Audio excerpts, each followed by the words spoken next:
The world outside this cabin does not exist, or at the very least it has ceased to matter. Here at 14,000 feet in the heart of the Andes, the air is so thin and sharp that it feels like breathing diamond dust. Out there, a gale is screaming, a violent high-altitude tempest that tears at the jagged peaks and threatens to sweep away anything not anchored to the very bones of the earth. But you are not out there, you are here, inside a sanctuary of volcanic stone and ancient stubborn craftsmanship. The walls are 3 feet thick, heavy and unyielding, effectively silencing the fury of the storm into a dull, distant vibration that only deepens the stillness within. You are seated on the floor, your back pressed against the cool, grounding texture of the stone wall. The cabin is small, intimate, and profoundly safe. In the corner, a modest hearth burns with a steady golden intensity. It does not rage, it glows, casting a flickering, honey-colored light that dances across the irregular, hand-plastered walls. The room is filled with a specific comforting atmosphere, the scent of clean smoldering wood, the dry earth of the floor, and the rich musk-like warmth of raw alpaca wool. It is a scent that speaks of survival, of comfort, and of the quiet, patient lives that have unfolded in these mountains for thousands of years. You have come here to escape the velocity of the modern world. You have come here to be still. Before you lies a wooden backstrap loom, a device of simple grace that has been used to create the fabric of life since long before the Inca Empire rose to power. It is an instrument of meditation, the warp thread with a silent, expectant energy. Next to you sit baskets of alpaca yarn, spun by hand, feeling softer than clouds and heavier than winter. Each strand is a piece of the landscape, muted earth tones, charcoal grays of the pre-dawn sky, and the deep, mossy greens of the hidden valleys. Your hands rest on the wooden frame. You are about to engage in a ritual as old as the mountains themselves, weaving. There is no urgency in this room. The concept of time, usually so demanding, has dissolved. Here, time is measured only by the movement of your arms, the rhythmic shift of the shed, and the deliberate final thud of the wooden beater. It is a pulse, it is a heartbeat, it is the sound of peace being built one fiber at a time. Feel the temperature of the room. It is perfectly maintained by the thick walls and the small constant fire. You are insulated from the biting cold, shielded from the chaos of the wind, and wrapped in the security of this mountain fortress. As you prepare to begin, your breathing naturally slow, syncing with the crackle of the fire and the subtle whispering friction of wool sliding against wool. You are not here to produce, you are here to exist. You are not here to rush, you are here to refine your presence. With every pass of the shuttle, you are weaving a layer of calm around your mind. This right now is the only place in the universe you need to be. The mountains are watching over you. The stone is holding you. The wool is ready to yield to your touch. Let go of the need to be anywhere else. Let go of the weight you have been carrying in your chest. The Andes are vast, cold and eternal. But this space, this tiny warm golden space, is yours. It is a refuge, a quiet corner of existence where the only task is to listen to the rhythm, to feel the texture of the yarn, and to let the ancient, repetitive motion of the loom wash over your consciousness like a slow, soothing tide. Take a deep breath. Let the scent of the hearth fill your lungs. Notice how your body feels anchored and heavy in the best possible way. The storm outside might last all night, but that is of no consequence. You have enough light, you have enough warmth, and you have enough time. You are safe. You are warm, and you are ready to begin this long, slow, and beautiful process of creating something entirely your own. As you reach out to touch the first skein of alpaca wool, you notice the incredible depth of its texture.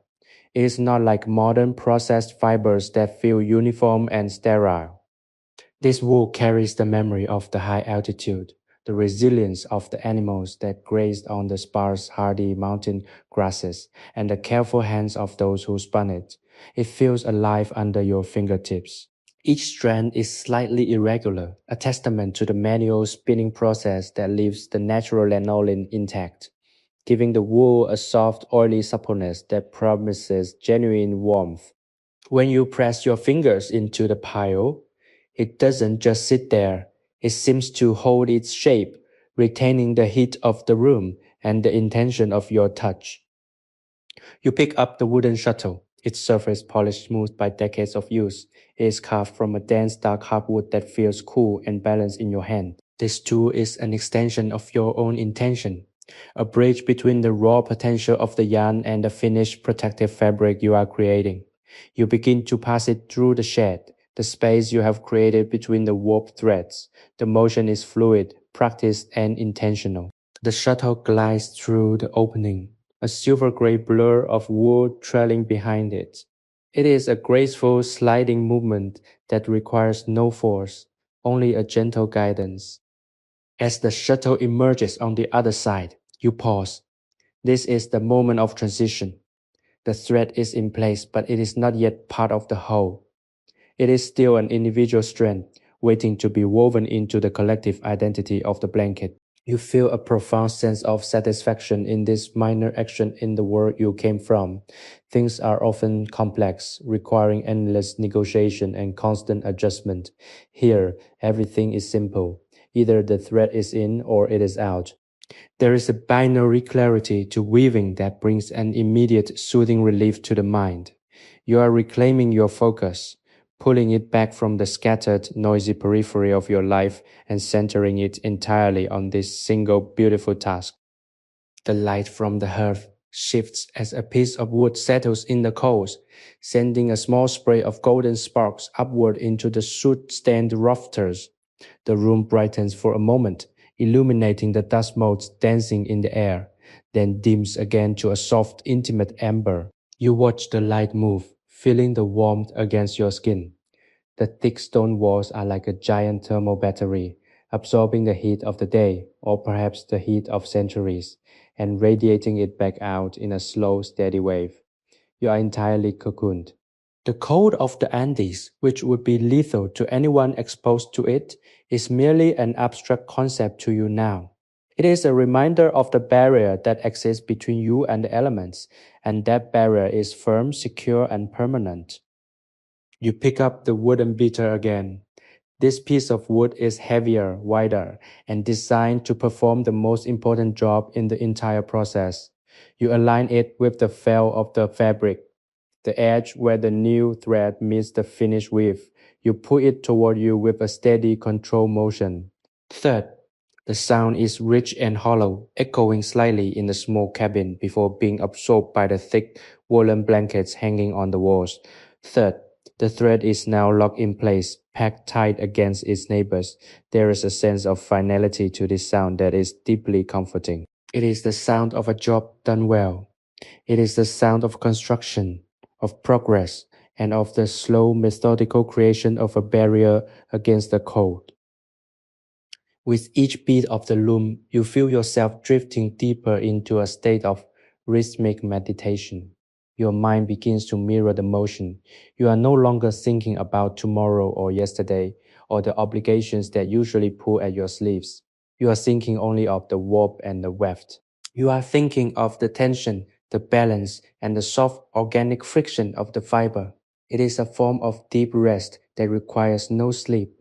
It is a sharpening of your awareness, narrowing it down until it is as focused and clear as the mountain air outside. You look at the progress you have made. Just a few inches of fabric have appeared, yet it looks like a masterpiece.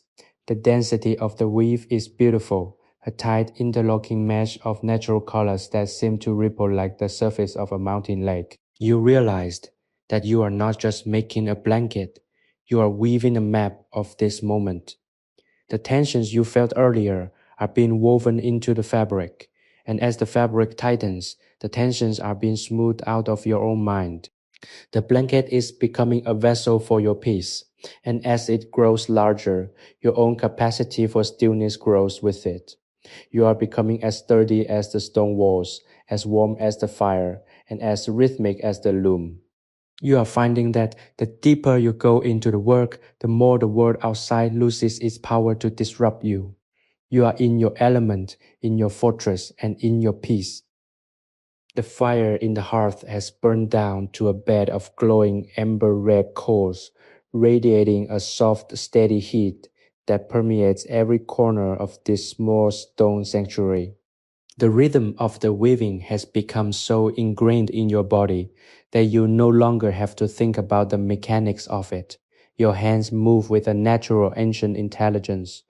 It is as if the knowledge of how to weave has been passed down through your blood, a latent skill that only needed this specific environment to awaken. Each movement is a conversation between your fingers and the fibers, a tactile dialogue that requires no words, only touch and patience. You notice the smell of the room deepening as the air in the cabin cycles through the small gaps in the stonework. It picks up the scent of the dry, high altitude grass, ichu that makes up the thick thatch of the roof. It is a clean vegetal scent, slightly dusty and intensely earthy, mingling with the sweet charcoal aroma of the hearth.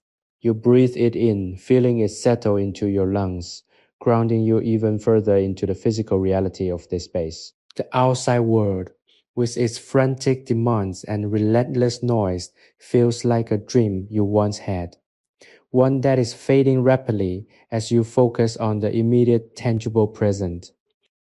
The backstrap loom is a miracle of simplicity by using your own body as a structural component.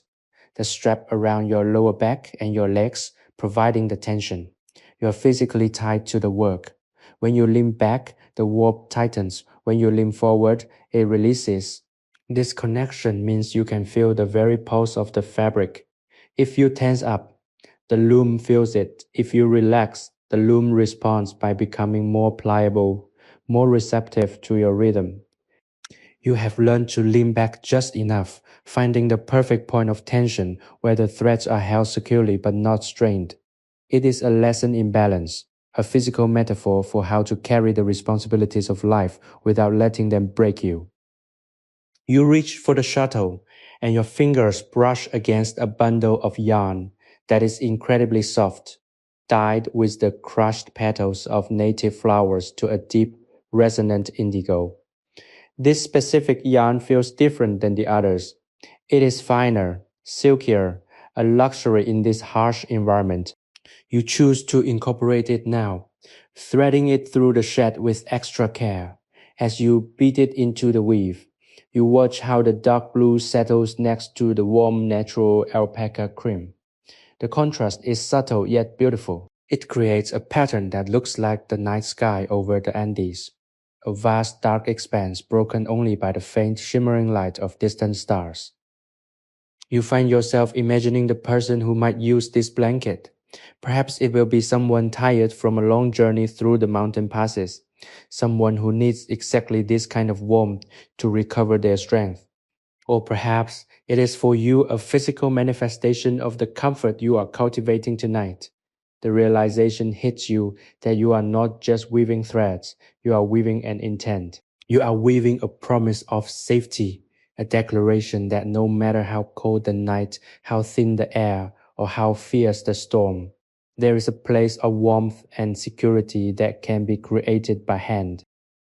Repetitive motion, the opening of the shed, the throw of the shuttle, the beat of the wood begins to create a trance-like state.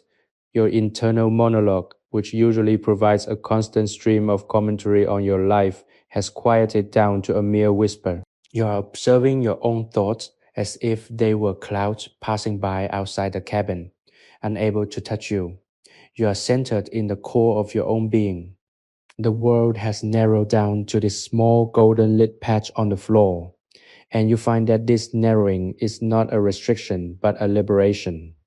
By focusing on everything, you have felt nothing. By focusing on this one task, you are finally feeling everything.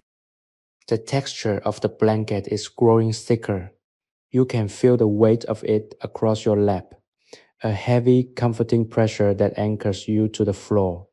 It is warm to the touch, retaining the heat of the room and the energy of your work. Every few minutes, you adjust your position, feeling the solid, rough texture of the floor beneath the woven mat. The stone is cool, a reminder of the mountain's bedrock, while the blanket is warm, a reminder of human ingenuity. This duality is the essence of life in the Andes, a constant dance between the immovable, cold power of the earth and the fragile, warm determination of the people who call it home. You are perfectly, completely safe. The storm outside has reached a new intensity, a low guttural roar that vibrates through the stone, yet it only makes the silence inside feel more profound. It is a contrast that highlights the value of this space. You have created a pocket of peace that the mountain cannot penetrate. You have built a fortress of wool and intention.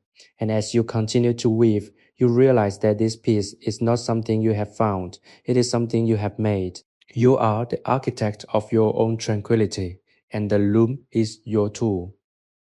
The rhythmic thud of the beater continues, a steady, unwavering heartbeat that ensures the night will pass, the morning will come, and you will emerge from this cabin, wrapped in the warmth of your own creation, ready to face the world with a renewed, unshakable core of stillness. The night has fully descended, cloaking the Andes in an impenetrable velvet blackness. Outside the thick stone walls, the world is a chaotic swirl of ice, wind, and jagged shadow. But inside, the atmosphere remains constant, a pocket of golden suspended time. You are deep into the rhythm now. Your eyes adjusted to the low flickering light of the hearth. Follow the intricate pattern of the warp and weft with a clarity that feels almost hypnotic. Each thread is a narrative, a continuation of the one before it, building a tapestry of resilience. You find that your breathing has synced perfectly with the cadence of the work. There is a natural pause when the shed is open, a sharp inhale when the shuttle passes through, and a slow, steady exhale as you draw the beater toward you, packing the wool into its final permanent position. There is a profound sense of dignity in this labor. You are participating in a tradition that predates modern machinery, a method that relies entirely on human intuition and manual precision. There is no error here that cannot be corrected, no complication that cannot be smoothed out with a gentle touch. If a thread is loose, you adjust the tension. If the weave feels uneven, you slow your pace, allowing the fibers to settle naturally into their places. It is a slow, forgiving process that rewards patience more than speed. You realize that throughout your life, you have often been driven by the need to finish things, to check tasks off a list, to move on to the next objective before truly absorbing the significance of the present. Go out here, in the quiet heart of the mountain. That compulsion has evaporated. You are not working toward a deadline. You are working toward the experience of the work itself. As the blanket grows, its weight across your legs serves as a grounding force, a heavy, warm reminder of the progress you have made. The fibers are now densely packed, creating a surface that feels robust and thick, a barrier designed to defy the harsh climate of the high Andes. You run your hand over the finished section. The texture is rough yet soft, a complex sensory experience that speaks of the raw materials used. The lanolin in the wool gives it a slight waxy tackiness that feels luxurious, a sign of quality that cannot be replicated by synthetic alternatives. You trace the lines of color, the way the indigo interacts with the cream and the charcoal, and you feel a quiet internal spark of pride. This is your creation. This is the fruit of your focus. The scent of the room seems to have reached a perfect equilibrium. The sharp, clean notes of the mountain air, filtering in through the microscopic fissures in the stone, are perfectly balanced by the dense, comforting smell of the wood smoke and the rich, oily scent of the wool. It is the smell of a home, of a place that has been inhabited by people who understood how to thrive in the face of adversity. You are not a guest in this cabin. For these hours, you are a custodian of its warmth. You are maintaining the fire, you are tending to the craft, and you are preserving the sanctity of the space. It is a noble, quiet responsibility that fills you with a deep, calm satisfaction. Every so often, you shift your weight on the floor. The stones beneath the mat are solid, unyielding, and cool. They remind you that you are sitting on the very foundation of the mountain. It is a strange, grounding realization that above you, miles of rock reach up into the thin, frozen atmosphere. And beneath you, the mountain extends deep into the crust of the earth. You are suspended in this vast geological timeline, yet you are completely insulated by your own manual effort. You have become a part of the mountain's architecture, a small warm spark of life nestled in its vast stone lap. The embers in the hearth have dimmed to a soft, pulsating orange.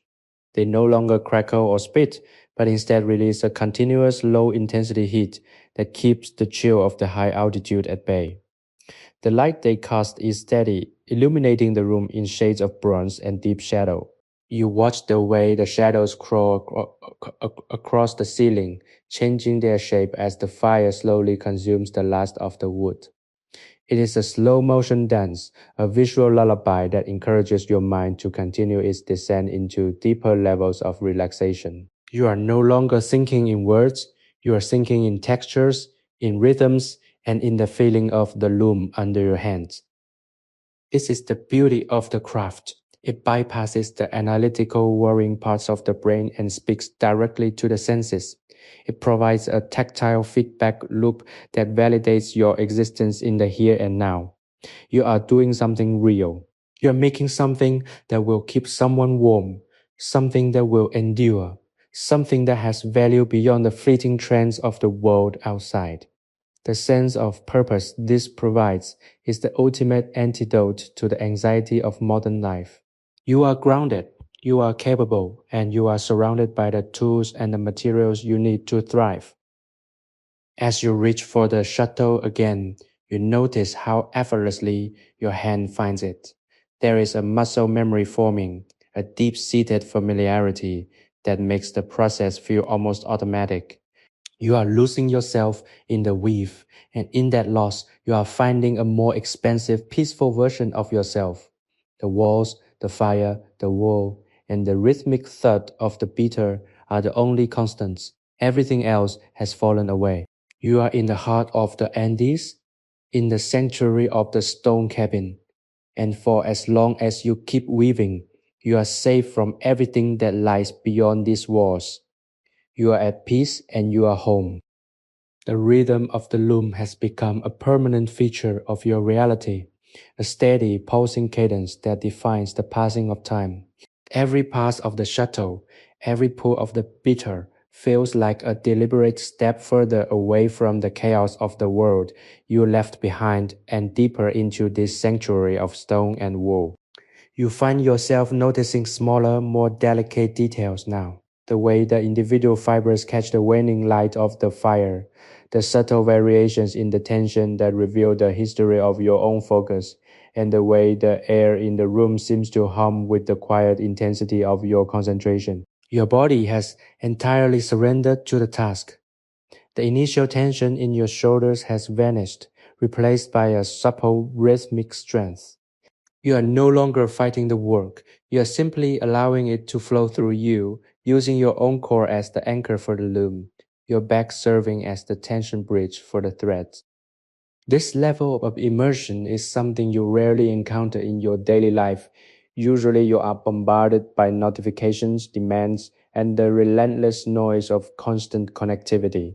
Here, the only signal is the physical feedback of the yarn. If a thread is tangled, you know it instantly by the resistance in your fingers.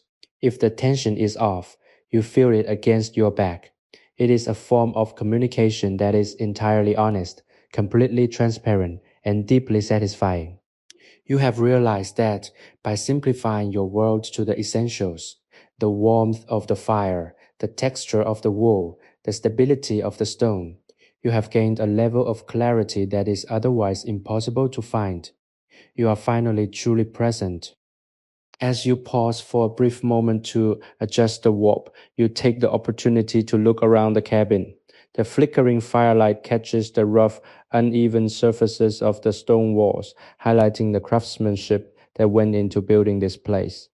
The builders did not use mortar, they fitted the stones together with such precision that they seemed to be holding themselves in place by gravity alone. This is architecture that respects the mountain. It does not try to conquer the landscape, but rather to exist in harmony with it.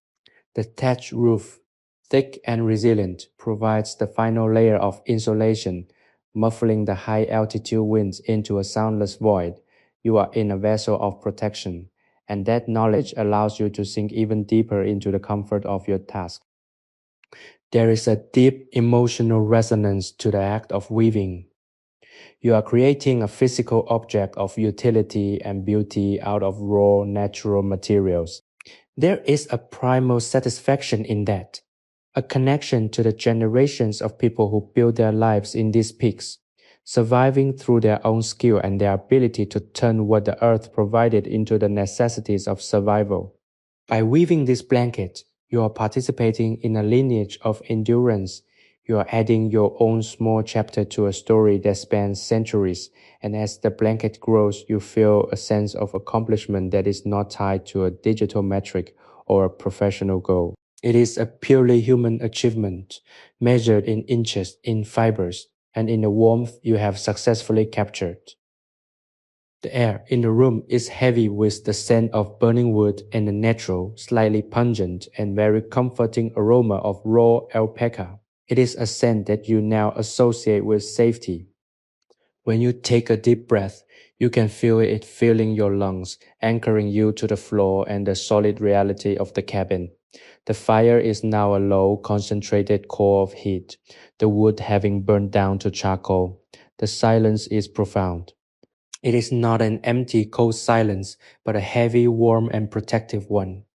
It feels as if the mountain itself is holding its breath to watch you work. You are protected, you are warm, and you have everything you need. As you reach the end of this current section of the warp, you feel a surge of gratitude. Gratitude for the quiet, for the simplicity, and for the opportunity to disconnect entirely from the pressures that usually define your existence. This experience has reminded you that you are capable of finding peace anywhere, provided you have the discipline to create it. You have built this peace with your own hands, one thread at a time. And because you have built it, you can carry it with you long after you leave this room. The memory of this rhythmic labor, the feeling of the wool and the sound of the beater will remain with you as a touchstone, a place you can return to in your mind whenever the world starts to feel too loud or too thin. Before you continue, take a moment to reflect on the journey you have taken to get here. You have traveled far to find this sanctuary, and now that you are here, you have done the work to claim it as your own. If you find that this rhythmic, meditative storytelling helps you find the peace you need to drift off into a deep, restorative sleep, we invite you to subscribe to our channel. Join us on this journey of quiet reflection and ancient wisdom. By becoming a part of our community, you support the creation of these stories, helping us bring the calm and the rest of the world to more people who need it. Your presence here is a part of the tapestry we are weaving together. Now, with your support secure and your focus fully returned, let us continue. The blanket is nearly ready and the warmth is waiting. The rhythmic cycle continues, fluid and relentless in its gentle persistence. With each movement, the blanket under your hands gains a new layer of substance. The fabric is no longer just a collection of disparate threads. It is becoming a singular, cohesive entity, a warm, protective skin that has been breathed into existence by your steady efforts. You feel the weight of it shift across your lap, a heavy, comforting pressure that anchors you firmly to the stone floor. It is a physical manifestation of your stillness, a tactile representation of the quiet you have cultivated within these walls. The lanolin-rich wool, warm from the ambient heat of the hearth and the friction of your own hands, feels like a living, breathing thing. It is soft against your skin, a stark, luxurious contrast to the rugged, unyielding nature of the mountain environment, just inches away beyond the thick stone barrier. The fire has transformed into a glowing, monochromatic landscape of embers, casting long, wavering flickers of light that dance in the corners of the room. The shadows are no longer intimidating, they are rhythmic, pulsing in time with the loom. You watch them stretch and contract, a silent visual accompaniment to the repetitive thud of the beater. The atmosphere in the room is now so thick with peace that it feels almost tangible, a heavy blanket of stillness that settles over your shoulders like a mantle. Every breath you take is deeper than the last, drawing in the scent of dry earth, smoldering wood, and the primal comforting smell of sheep and alpaca. It is the sense of a home that has survived every season the Andes could throw at it, a place that knows the secret of enduring the cold by creating its own internal sun. You have reached a point where the distinction between your own physical boundaries and the loom has blurred. When you lean back to adjust the tension, you feel the wood of the loom biting gently into your back, not as an intrusion but as a support. It is a partnership. You provide the intent, the movement, and the focus. The loom provides the structure, the resistance, and the means to bring your vision to life. This is the oldest form of manufacturing, a human centric process that requires no outside power, no complex machinery, and no external validation. It is pure, unadulterated creation happening in the solitude of the high mountains. This realization brings a profound, quiet smile to your lips. In a world of infinite complexity and digital abstraction, there is a deep, soul satisfying truth in doing something as simple as putting a thread through a frame. Consider the resilience of this cabin. It has stood for centuries, watching the stars wheel overhead and the seasons transform the landscape from lush green to stark snow covered white. It has seen people come and go, all of them seeking the same refuge you are currently enjoying. It is a place that holds memory. The stones remember the heat of the hearth, the vibrations of voices, and the steady, rhythmic labor of generations of weavers. By sitting here, by adding your own labor to the mix, you are connecting to that deep historical timeline. You are not just a visitor, you are a continuation of the tradition. You are ensuring that the knowledge of how to create warmth remains alive in the face of the encroaching modern world. The sound of the beater hitting the felt of the fabric has developed a specific resonant quality that you have come to rely on. It is a hollow thud, an anchor point for your wandering mind. When you feel a stray thought start to drift toward the responsibilities waiting for you in the real world, you simply pull the beater and listen to that sound, thud. It is a reset button. It reminds you that the only thing that actually matters is this, right here, right now. The threads you have packed tight are a physical barrier against anxiety, a wall of soft, warm wool that keeps your peace safe and untouchable. You are not just weaving a blanket, you are weaving a mindset, one that prioritizes your own well being and your capacity to find stillness amidst the chaos. As you near the end of this current section of the warp, you take a moment to savor the stillness. The fire has dimmed to a quiet, steady glow, and the room is bathed in the golden, honeyed light of late evening. Outside, the wind has picked up again, a low, mournful howl that emphasizes just how insulated you are. It is a comforting sound, a reminder that the world is vast and untamed, but you have found a place where you are the master of your own environment. You have built a fortress out of fiber, and you are the guardian of this warmth. The process of weaving is, at its heart, a practice of deep, deliberate slowing down. It is a direct rejection of the speed that modern society demands of us. It forces you to operate at the pace of the physical world, acknowledging the resistance of the material, the patience required for the craft, and the necessity of incremental progress. There are no shortcuts here. You cannot rush the weave, or the blanket will be flawed. You must work at the speed of the thread, and in doing so, Your entire internal state recalibrates to that slower, more natural tempo. It is a healing process. It is a way of returning to yourself after being scattered in 1,000 different directions. You are doing a wonderful job. The consistency of your work is impressive, and the peace you have managed to create is genuine. This is the power of a practice rooted in history and intention. Sleepy History with Arthur is a sleep history storytelling platform created for entertainment, inspiration, education, and the promotion of positive emotional values. Every story we share is designed to help you disconnect, unwind, and find the restorative rest you need. We are honored to be part of your evening, and we hope this journey through the Andes has provided the sanctuary you were seeking. As you continue your work, let the rhythm carry you deeper into rest. The progression of your labor continues, a slow and deliberate unfolding of intention that seems to have no beginning and no end. You are deep within the belly of the mountain now, a space where the concept of the outside world has become increasingly abstract, a faded memory of noise and light. Within this small stone wall room, everything is intensified.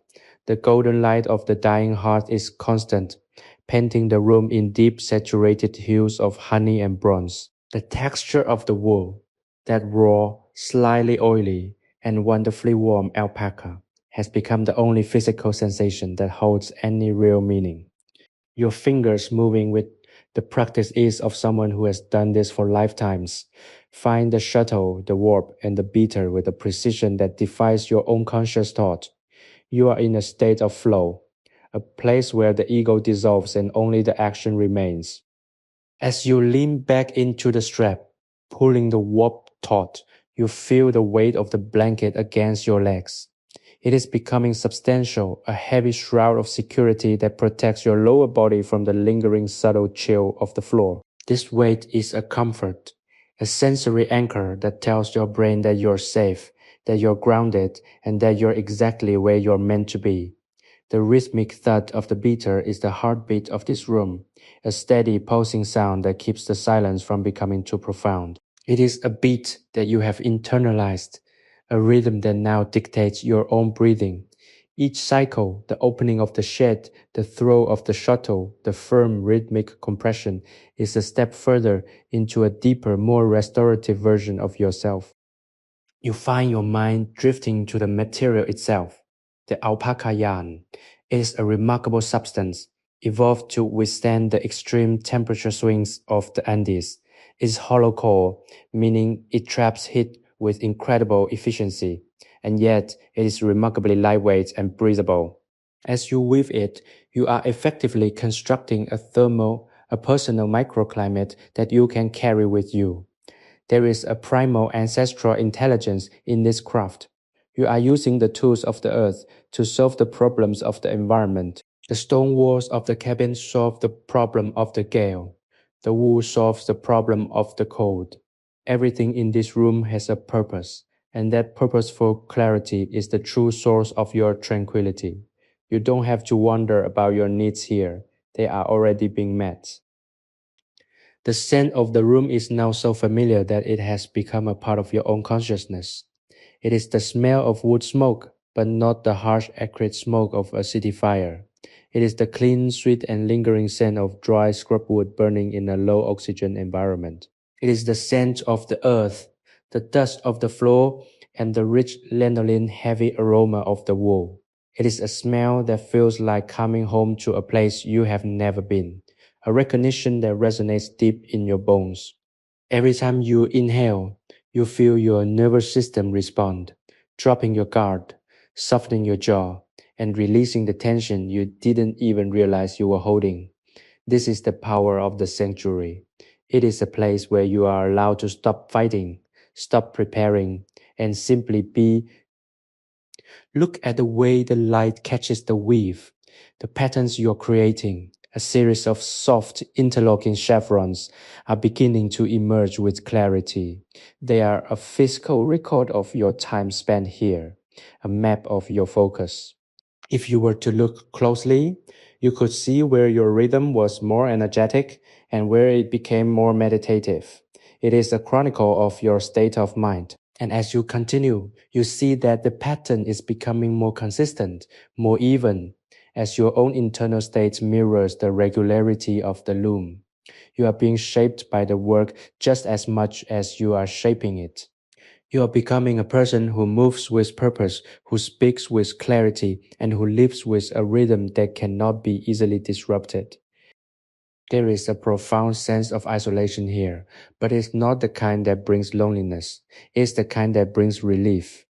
In the company of others, we are often performing, adjusting our behavior to fit the social environment, and keeping track of the expectations of the world. Go out here. There are no expectations. You are entirely, blissfully anonymous. The mountains do not care who you are, what you do, or what you have achieved. They only care that you respect the code, respect the fire, and respect the rhythm of the work.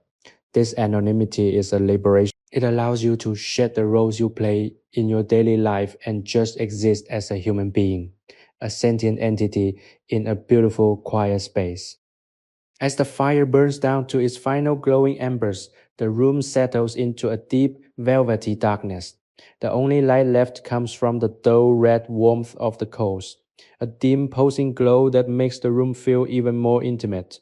You feel as though you are in the center of the world, shielded by the walls of the cabin and the vast dark peaks that surround it. You are wrapped in the wool, you are warmed by the fire, and you are held by the silence. This is the ultimate sanctuary. You have traveled far to find it, but the true journey has been the one inward, through the layers of your own consciousness, until you reach this quiet central place where peace is the default state. Continue now. Do not let the darkness distract you. The tactile nature of the work is your guide. You know where the shuttle is by the way it feels, where the shed is by the tension on the warp, and where the beater belongs by the sound of the contact.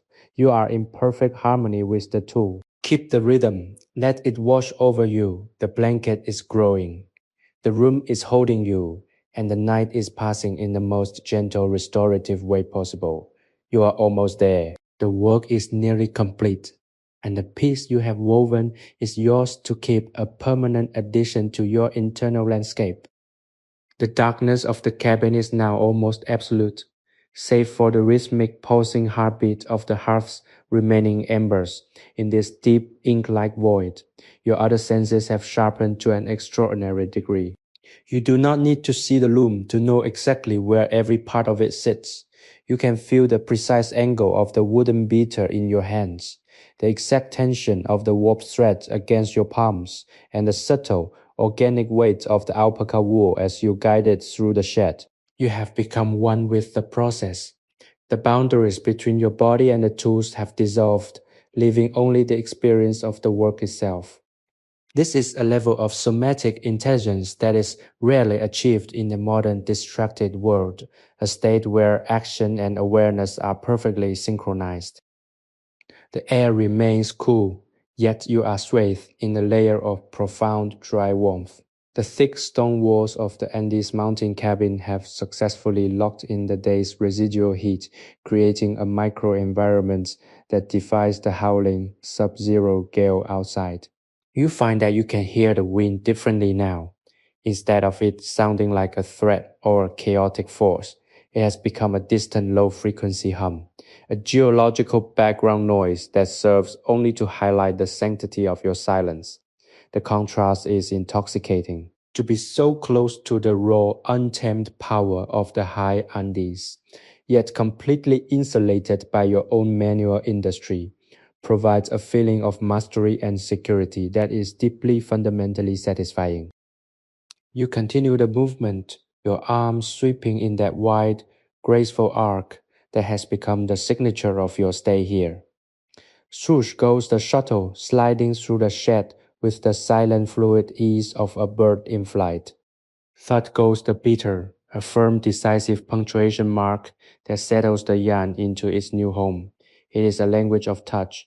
You are speaking to the wool, and it is responding by becoming a fabric of unparalleled comfort. Each roll you finish is another layer of insulation, another inch of safety against the cold. You are not just building a blanket, you are building a testament to your own ability to remain centered. There is a meditative quality to the smell of the room that you find particularly restorative. It is a mix of the ancient dusty stone, the carbon-heavy sweetness of the burned-down fire, and the rich musk-like lanolin that still clings to the unwashed wall. It is the smell of the past. It is the smell of a time when life was measured not by the ticking of a clock, but by the completion of a task. This scent acts as a trigger for your subconscious, signaling that it is time to let go of the day, to release the grip you have on your thoughts, and to allow your mind to drift into the gentle restorative current of rest. You are here to recover. You are here to return to your most authentic self, the one that doesn't need to be productive or busy, but simply present. Consider the journey of these materials. The alpaca was sheared in the high pastures. The wool was hand-spun by a steady, patient hand, and now it is being woven by you. You are the final link in a chain of human effort that spans years of growth, seasons of change, and a singular, focused intention. By finishing this blanket, you are honoring that entire process. You are taking the raw potential of the mountain and turning it into a work of comfort. There is a great deal of dignity in this. It is a reminder that everything we have, everything we enjoy, is the result of someone else's focus and someone else's labor. By performing this work yourself, you are developing a deep, reverent appreciation for the world and the way it sustains us. As you reach the end of the warp, you feel a strange, bittersweet sensation. You have become so accustomed to the steady, rhythmic pulse of the loom that the thought of finishing feels almost like saying goodbye to a companion. But then, you realize that the work is not really about the finished object. It is about the shift in your own consciousness that occurred while you were making it. You are leaving this cabin a different person than the one who entered. You are quieter, more grounded, more intentional. The blanket is merely a souvenir of this state of being, a physical artifact that will remind you of the peace you are capable of generating whenever you choose. The fire is now nothing more than a faint glowing eye in the corner, a gentle reminder of the warmth that has sustained you through the long hours. The darkness is total, and yet you have never felt more illuminated, more aware of your place in the vast grand architecture of the world. You have found the eye of the storm, while the world outside continues its frantic, icy spin. You remain here, in the center of the mountain, wrapped in the quiet strength of your own design. It is a feeling of immense power, not the power to change the world, but the power to remain unchanged by it. Sleepy History with Arthur combines the power of AI to reimagine fictional historical tales, bringing peace, relaxation, and positive emotional values to our listeners. As we bring this story to a close, let the finality of your work settle over you. Feel the weight of the blanket on your lap, the solidity of the stone floor, and the stillness of the mountain night. You have done well. You have completed the task. You have honored the tradition, and you have secured your own peace. Now, it is time to let go of the loom, to let go of the rhythm, and to let yourself drift into the deep, dark, and wonderful quiet of a night well earned. Everything is done. All that remains is rest. The loom stands silent now, the final thread securely tied, yet the energy of the work still vibrates in the air of the small stone-walled chamber. You sit for a long time not moving, simply allowing the profound stillness to absorb into your skin. The air in the cabin is no longer just air. It feels charged with the history of the night, a dense comforting mixture of cooling wool, fading wood smoke, and the faint mineral scent of the mountain stone. You have reached the end of the labor, and in doing so, you have arrived at a state of being that is entirely devoid of the usual friction of existence. Your body is heavy, anchored to the floor by an exhaustion that is not burdensome but deeply, purely satisfying.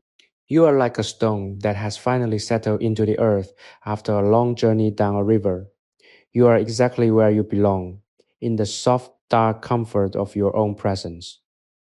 The transition from the repetitive motion of weaving to this total static rest is like the quiet after a long, thunderous storm. Your hands, which were moving with such precise, rhythmic intensity just a moment ago, now lie motionless in your lap. They feel different. The skin slightly textured from the friction of the yarn, the muscles loose and humming with the memory of the work. You can feel the heat of the finished blanket radiating against your legs, a tangible result of the hours you spent here. It is not just fabric, it is a thermal barrier, a creation of love and necessity.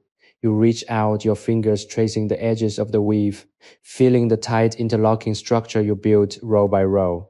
It is uniform, sturdy, and remarkably soft. It is a testament to the fact that when you focus your attention, when you slow your heart rate, and when you commit to the integrity of the process, you can create something of lasting value. Outside, the Andes seem to have deepened their slumber. The wind has dropped to a low, melodic whistle that passes over the thatched roof, a sound that is now a lullaby rather than a threat. You are enveloped in the absolute high-altitude night. Without the fire's direct flickering glare, the cabin is swaddled in a gentle, ambient gloom that allows your eyes to relax completely. You are no longer looking at anything. You are simply existing in the space. The darkness is not empty. It is filled with the feeling of the mountain's massive, silent presence. You are nestled in the lap of the world, protected by stone, by tradition, and by the work you have completed. There is a lesson in the silence that you are only now beginning to fully understand. You spend the earlier hours worrying about the cold, worrying about the difficulty of the weave, and worrying about the time passing. But now, in this final quiet hour, you realize that the worry was the only thing that stood between you and the peace you were seeking. The mountain was always indifferent to your concerns, and the loom was always ready to provide the rhythm you needed. It was your own internal noise that made the process feel heavy. By releasing that noise, by allowing the rhythmic thud of the beater to replace the chatter of your mind, you have cleared a path for a deeper form of restoration. You are not just resting your body, you are resetting the very foundation of your nervous system. You think of the long road that led you to this cabin, the winding mountain paths, the thin air, and the sheer, overwhelming scale of the landscape. In the world below, everything is measured by acquisition, what we own, what we do, what we achieve. Here, the measure is existence itself. The quality of your night is determined by your ability to be still, to be warm, and to be present. That is a shift in perspective that you intend to carry with you. You have learned that peace is not something you find in the absence of challenges. It is something you build in the presence of them, using whatever tools you have at your disposal. You have built a fortress, and now you have the privilege of inhabiting it. Your breathing is slow, rhythmic, and incredibly deep. With every exhale, you feel yourself melting further into the floor. The stones are cool and unmoving, a bedrock of stability that promises you that you are not going anywhere. You are safe. The storm has passed, or perhaps it never really mattered. What matters is the warmth in your limbs, the softness of the wool, and the utter lack of demand on your attention. There is nothing to do. There is nothing to fix. There is no one to please. You have reached the ultimate destination of the traveler, the point where the desire to be somewhere else has vanished entirely. This is the beauty of the high altitude, the way it strips away the trivialities of modern life and leaves only the essentials. You are a human being in a small room, in a large mountain, under a wide, dark sky. The simplicity of this equation is where your power lies. You are not small in this space. You are vital. You are the warmth in the center of the cold, the intelligence in the center of the stillness. As you prepare to let the final layers of consciousness slip away into sleep, you feel a profound sense of gratitude. Gratitude for the stone, for the yarn, for the fire, and for the quiet. You are ready to dream. and your dreams will be as deep and as peaceful as the valley below. The work is done, the blanket is finished, the fire is fading. Now you simply let go. The transition into the deepest phase of the night is marked by an almost imperceptible shift in the cabin's atmosphere. The residual heat from the day is finally beginning to wane. Yet you are perfectly prepared for this change, for you have the finished blanket, your own creation, to pull over your shoulders. As you draw the heavy, hand-woven wool around you, it feels like an embrace. It is thick, dense, and remarkably warm, retaining the heat of your own body and reflecting it back to you with an efficiency that modern textiles could never hope to mimic. The lanolin in their fibers, once a mere scent, now feels like a shield, a natural barrier that keeps the biting thin air of the Andes at bay. You lie back against the floor, the stone still firm beneath your mat, and you realize that you have effectively created a cocoon of your own design. The world outside is a realm of ice and stone, but here, in the heart of this ancient cabin, you are the master of your own climate. Your mind begins to wander, not in the frantic, scattered way it does when you are overwhelmed by the demands of life, but in a slow, drifting current. You think about the path you walked to get here, the sheer vertical climb, the way the air thinned as you ascended, and how the scenery shifted from the lush, verdant valleys to the stark lunar landscape of the high peaks. Each step of that journey was a preparation for this moment of absolute stillness. You were shedding the layers of your identity, the roles you play, and the expectations that are placed upon you until you were reduced to your most essential self. Now, lying here in the dark, you feel that essence to be calm, resilient, and utterly at peace. You are not defined by what you have done today or what you need to do tomorrow. You are defined only by the fact that you are here, that you are warm, and that you are safe. The silence of the mountain is absolute. It is a heavy, velvet silence that presses against the walls of the cabin, affirming your isolation and your safety. You are far above the reach of the cities, far above the reach of the noise, and far above the reach of the complications that usually define the human experience. Go out here. The only things that exist are the fundamental truths of existence: the temperature, the breath, the heartbeat, and the slow, inexorable turning of the world. You feel a strange sense of kinship with the stones that surround you. They have been here for eons, and they will be here for eons more. By spending this time in their company, you have tapped into a slower, more durable frequency. You are learning that there is no need to rush, for the mountain is not rushing. There is no need to fear the passage of time, for the stone is not fearing it. As you close your eyes, you can still feel the ghost of the loom's rhythm in your hands. It is a phantom motion, a soft, repetitive pulse that your nervous system is replaying as a form of self-soothing. Soothstirred, soothstirred. It is the beat of a peaceful life, the sound of order being built from the raw potential of the world. Even in your imagination, the process continues to weave a layer of tranquility over your mind, smoothing out the jagged edges of any lingering stress.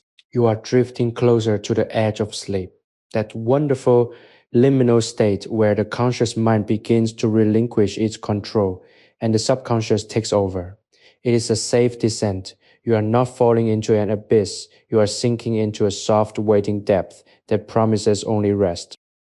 Before you fully surrender to the dark, take a final moment to appreciate the journey you have completed. This isn't just about the blanket, it's about the act of creating a sanctuary.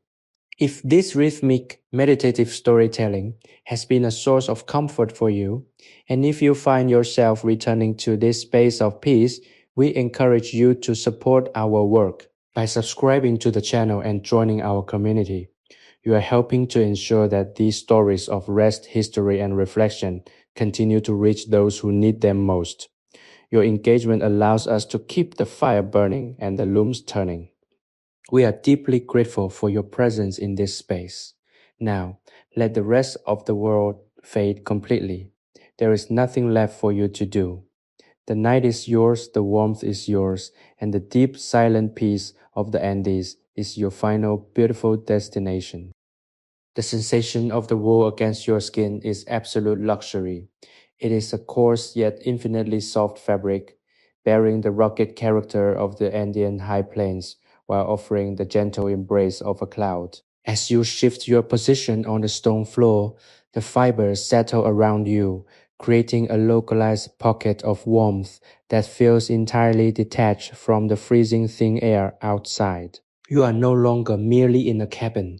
You are inside a piece of history, a physical embodiment of human ingenuity that has survived the harshest of conditions. The fact that you have woven this yourself, that your own hands were the ones to guide the shuttle and beat the warp into submission, adds a layer of psychological comfort that cannot be matched by any store-bought luxury. You are in this moment entirely self-sufficient. Your breath has settled into a pattern that is slow, deep, and utterly automatic. You are no longer managing the process of inhalation and exhalation. The mountain is doing it for you. Each breath is a heavy restorative draft of air that has been scrubbed clean by the thinness of the altitude and the silence of the peaks. You can feel the oxygen moving through your blood, carrying a sense of calm to every limb, every muscle, and every nerve ending. The tightness that often gathers in your chest, a phantom weight of the modern world, has evaporated. In its place is a spacious, quiet capacity to simply exist without the need for constant movement or perpetual output. You have mastered the art of doing nothing, and you have discovered that in doing nothing, you have actually reclaimed everything. Think of the stars outside, hanging in the sky like diamonds pinned against a void of endless black. Up here, the atmosphere is so thin that the stars look close enough to touch, vibrating with a cold, piercing intensity.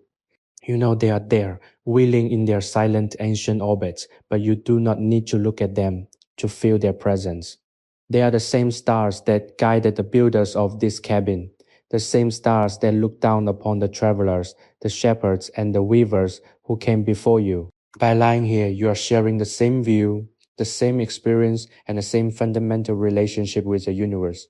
It is a humbling, grounding realization that shifts your perspective from the trivial to the eternal.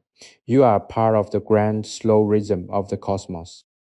There is a particular rhythmic creak in the wooden beams of the ceiling that you have come to recognize. It is a slow rhythmic sound, perhaps caused by the subtle contraction of the timber as the temperature drops, or perhaps it is just the house settling into the bedrock.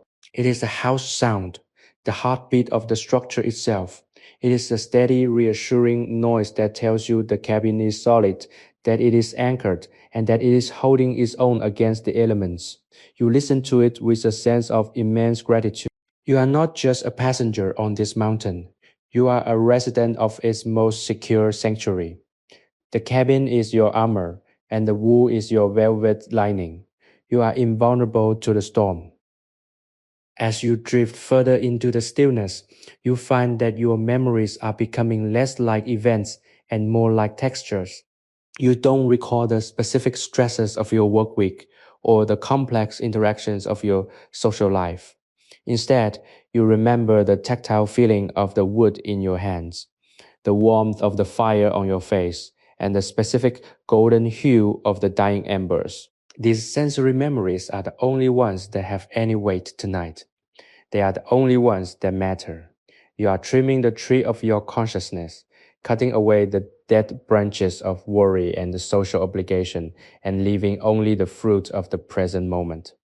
It is a clean, surgical, and deeply healing process. The darkness in the room is not oppressive.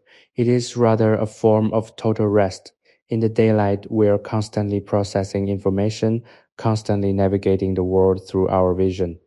Here, in the total absence of visual stimulation, your mind is finally allowed to close the blinds. The input is gone. The processing can cease. You can simply be in the dark, in the quiet, and in the warmth. It is a rare and precious gift to be able to fully disconnect in this way, to have the courage to step away from the glare of the world and sit in the peaceful dark of your own mind. You have earned this, and you deserve it. Every muscle in your body has now surrendered its tension. Your feet are loose, your legs are heavy, your hips are settled firmly into the mat, and your shoulders have dropped away from your ears. You are a puddle of relaxation, a human form that has been sculpted out of peace. There is no desire to change your posture, no desire to move, and no desire to speak. The silence is perfect. The only sound is the subtle, distant rustle of the wind outside, a reminder of the distance between your sanctuary and the rest of the world. Let that wind be a barrier, a wall that keeps the world away and leaves you here in the safe, warm, and quiet heart of the Andes. You are finally completely at rest. The darkness within the cabin has become a physical presence, a soft and velvet-like envelope that cushions you from the vast, freezing expanse of the Andes. You lie still, feeling the weight of the hand-woven wool blanket covering you like a heavy protective mantle. It is fascinating how the simple act of weaving, a task that required such focus and physical labor earlier in the night, has now transformed into this state of profound absolute surrender. Your limbs feel as though they have been infused with lead, a heavy, wonderful, and grounding sensation that anchors you to the core of the mountain. There is a sense of completion here that is rare in the modern experience. Usually, our tasks remain unfinished, our to-do list forever growing, and our sense of accomplishment always deferred to some future point. But here, the work is done. The warp is tight, the weft is passed, and the blanket is finished. That sense of closure is a balm to the spirit. You take a moment to listen to the silence of the room. It is not an empty silence. It is a full, resonant, and living thing. You can hear the faint, almost imperceptible settling of the stones as they adjust to the frigid mountain temperature, a slow motion adjustment that has been repeating for centuries. You can hear the distant, muffled howl of the wind as it tears across the high plateau, unable to penetrate the thick, mud-plastered walls that act as your barrier. You are safe, you are warm, you are sheltered. These are the basic, fundamental requirements of human existence, and tonight you have them in abundance. The simplicity of your condition brings a clarity of thought that feels like drinking cold, pure water after a long, parched journey. You are no longer thinking about who you are or what you are meant to be. You are simply existing, a vital, warm consciousness in the center of a silent and ancient sanctuary. As you drift, your mind begins to trace the geography of the room. You know the exact location of every object. The small iron darkened hearth in the corner, now filled with the cooling gray ash of the night's fire. The wooden loom, its structure a skeletal frame waiting for the next cycle of creation. The pile of remaining wool, soft and fragrant in the corner. And the heavy hand-carved door that separates you from the infinite, star-drenched abyss outside. You feel as though you are at the center of a compass, a fixed point in a world that is constantly shifting. The stability of your location is a profound comfort. It allows your mind to stop its perpetual scanning for threats or obligations. You have successfully created a zone of total security, a place where your nervous system can finally mercifully switch off. Think of the patience it takes to live in a place like this. It is a patience that is not learned in a book but forced upon you by the landscape. The Andes do not care for your schedule. The storms will come when they want. The seasons will turn when they choose. And the mountains will remain as they are, indifferent to the triviality of human time. To live here or even to visit here as you have is to adopt that same patience. You are learning to move at the speed of the mountain. You are learning that to be effective, to be present, and to be whole, you must slow down. This lesson is the most valuable thing you have created tonight, far more important than the blanket itself. It is the ability to hold space for yourself, to endure the silence, and to wait for the natural flow of life to carry you forward. The scent of the cabin continues to be your guiding anchor. It is a mixture that has become more refined in the darkness. The sharper, cleaner notes of the outside air have faded, leaving only the rich, earthy core of the room, the smell of dry thatch, the lingering spirit of the wood fire, and the comforting fatty scent of the linoleum that saturates the alpaca wool. It is a scent that feels like deep safety. It is the smell of a burrow, a den, a place where life is protected and nurtured. You find yourself inhaling deeply, letting the air settle in the very base of your lungs, feeling the oxygen calm your heart rate and soothe your muscles. You are becoming as soft and as still as the fibers of the blanket. Every fiber of your being is signaling that it is time to sleep. It is not a forced sleep, nor is it a sleep born of exhaustion, but a sleep born of perfect contentment. You have fulfilled your duty to the craft. You have tended the fire, and you have honored the silence. You have arrived at the end of the night with nothing left to carry. The weight of your thoughts, the burden of your expectations, and the noise of your inner world have all been left back on the trail. Somewhere far below this altitude, you are light, you are free, you are ready to enter the dreamscape of the Andes, where the wind sings in the peaks and the mountains themselves hold you in a gentle, stony embrace. The depth of the night is now absolute, yet you feel a strange luminous quality to the air. It is as if the darkness has a texture, a thickness that you can almost push against. You are floating in a state of suspended animation, your consciousness hovering at the very threshold of the dream world. The room feels expansive now, as if the walls have retreated and you are lying in the center of a vast quiet cathedral. You know, this is just the way your mind perceives the absence of visual clutter, but the sensation is no less powerful for that. You feel as though you could stretch out your arms and touch the stars, that you are connected to everything in the landscape, from the roots of the mountains to the high icy air of the peaks. This is the luxury of true isolation, the realization that you are not separate from the world but deeply, irrevocably part of it. Your muscles are no longer just relaxed. They feel as if they have turned to liquid, pulling on the stone floor. It is a delightful sensation to be so entirely at rest that you lose the boundary of where your body ends and the floor begins.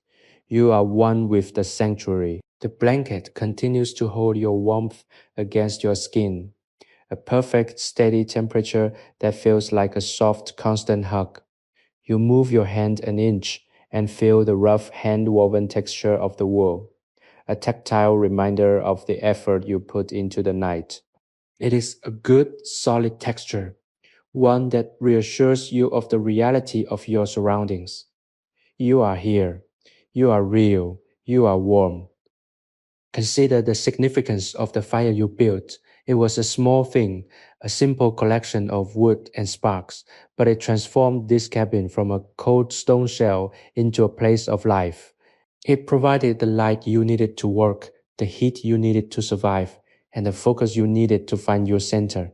It was the heart of your evening, and even now, as it sleeps in its bed of ash, its presence remains. You are reaping the rewards of that small careful attention to the hearth. You are safe because you tended the fire. You are warm because you fed the flame. And you are at peace because you respected the process. This is a powerful universal lesson that the quality of our comfort is determined by the quality of our attention. The wind has completely subsided, leaving the world outside in a state of breathless suspension. There is no sound anywhere. The world has stopped. You are the only thing that is truly moving, and even your motion is only the slow, deep rhythmic pulse of your heart. It is a moment of total crystalline peace. You feel a deep, abiding gratitude for the Andes, for the cabin, and for this specific moment in time. You realize that you have not just survived the night, you have thrived in it. You have turned a challenging environment into a cradle of restoration, and you have done it all on your own. This is a quiet, internal victory that nobody else will ever see, but it is one that you will feel in your bones for a long time to come. As you drift further into the stillness, you feel your awareness thinning, becoming a fine translucent sheet of existence. You are no longer identifying with your history, your name, or your future. You are just a pulse of life in a mountain of stone. It is the most honest, authentic state you have ever inhabited. You have nothing to defend and nothing to prove. You are simply a part of the landscape, a temporary guest of the peaks, and that is more than enough. The silence is now so profound that you can feel it vibrating against your skin. It is the sound of the world's true self, the sound of the earth breathing in the dark. If you have enjoyed this journey, if you have felt the warmth of the cabin and the steady rhythm of the loom, we invite you to subscribe and join our community. Your support allows us to continue crafting these spaces of rest and reflection, bringing the peace of the Andes and the comfort of the fire to all who seek it. By joining us, you help us keep the tradition of storytelling alive, ensuring that even in our fast paced world, there is always a place for stillness. Now, the time for words has passed. The story has arrived at its final destination. Let go of the last thread of your focus. Let go of the cabin, the mountains, and the air. Let the deep, dark, and beautiful sleep take you now. You are drifting through the final golden clouds of consciousness, a state of mind that is both empty and full. The room is silent, the fire is cool, and the world is waiting for the dawn. You are resting in a place where time has no meaning, a sanctuary of your own creation where you are the only occupant. The blanket is heavy and warm, a cocoon that keeps your spirit tethered to the earth while your mind begins its voyage into the dreams of the high Andes. You can see the patterns you wove, not with your eyes, but with your intuition. You see the indigo threads of the night, the creamy white threads of the alpaca wool, and the dark charcoal threads of the mountain shadow, all coming together to form a fabric of perfect stability. It is a beautiful image, a visual representation of your own inner state. You are woven together tight and secure, a finished work of grace and peace. The mountain outside is a silent, towering presence, but it no longer feels distant or indifferent. It feels like a protector, a colossal guardian that stands watch over your rest.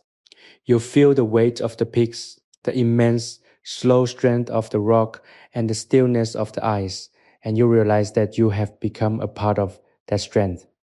You are not fragile, you are capable of enduring the cold, of finding the light, and of building your own warmth. You have discovered a source of resilience that exists entirely within you, a quiet, steady core that nothing can shake.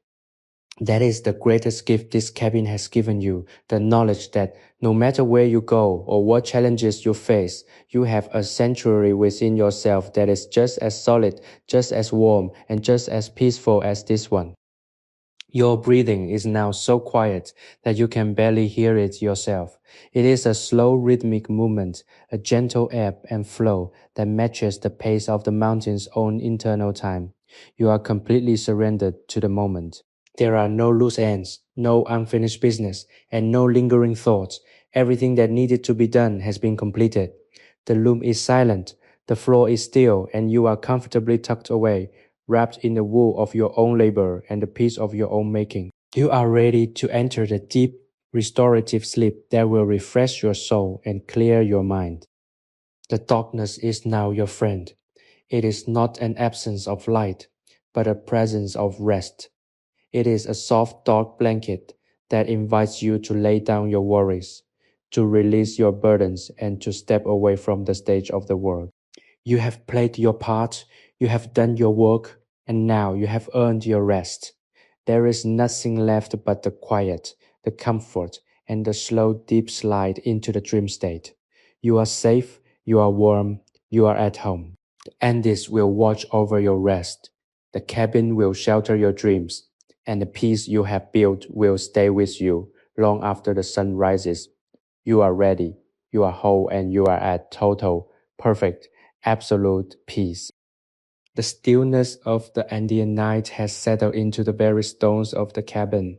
turning the structure into a silent monolithic witness to your rest. You are now in that delicate, ethereal space where the body feels weightless, as if the thick wool blanket and the cold floor have somehow merged into a single, supportive medium. The air in the room is perfectly still, holding the lingering warmth of the day's labor like a precious fading secret. Every time you inhale, you feel the cool, clean essence of the mountain air brushing against your nostrils, a sharp crystalline reminder of the height at which you reside, yet the internal warmth remains undisturbed. It is a peculiar, wonderful sensation to be so close to the frozen, thin air of the peaks, while remaining cocooned in a bubble of temperate, protective comfort. You are not just protected from the environment, you are in a state of grace with it, an honored guest within the mountain's vast, unyielding architecture. Your mind, usually a restless landscape of shifting thoughts and fleeting anxieties, has transformed into a calm, placid lake. There is no wind of worry to disturb the surface. The images that drift through your awareness are no longer complex or demanding. They are simple, grounded things. You see the loom not as a tool you operated, but as a masterpiece of design, a silent wooden sentinel standing in the dark. You see the skeins of yarn, their soft, earthy colors fading into the shadows of the corner. You see the hearth, now a dormant charcoal hearth that has done its work and is now allowed to rest. These images are not memories in the traditional sense. They are anchors, physical touchstones that keep you rooted in the present, preventing you from drifting into the unnecessary complexities of the past or the future. You are fully, completely anchored here. Consider the journey of the fiber one last time as you prepare for the final descent into deep sleep. From the mountain pastures, where the alpacas grazed on the tough, hardy ichu grass, to the hands of the spinner who twisted the raw fleece into strong, consistent threads, and finally to your own hands, which worked them into this singular, unified fabric. This is a story of connection. You are connected to the animal, to the spinner, to the weaver who built the loom, and to the ancestors who first understood that by packing threads together, they could create a wall against the cold. You are not a solitary individual lying on a stone floor. You are a link in an immense ancient chain of human survival and creativity. This realization fills you with a profound sense of belonging. You are not alone, even in this high altitude isolation. You are accompanied by the history of human endurance, and that company is more than enough to guard your dreams. The rhythm of the night is the only thing that remains. It is a slow, pulsing cadence, the rhythmic contraction of the cabin's timbers, the steady thrum of your own resting heartbeat, and the immense, silent weight of the mountain pressing against the walls. It is a symphony of stillness. You find yourself syncing with it, adjusting your own internal pace until you are entirely at one with the environment. There is no effort in this. It is a natural alignment, a return to a state of being that is unburdened by the demands of society. You are a creature of the earth, resting in a burrow of your own making, and the earth is responding by cradling you in its vast, deep stability. As you linger in this space, you notice that your perception of time has vanished entirely. It could be 10 minutes past midnight, or it could be 3 in the morning. It makes absolutely no difference. Time in the world of the peaks is not measured in minutes or hours, but in the slow turning of the stars and the gradual shifting of the temperature. You have been granted the rarest of permissions to exist outside of time. There is no alarm to set, no destination to reach, and no progress to report. You have achieved the ultimate goal of the night, which is simply to arrive at this point of total, unadulterated rest. You are a human being, you are warm, you are safe, and you are asleep.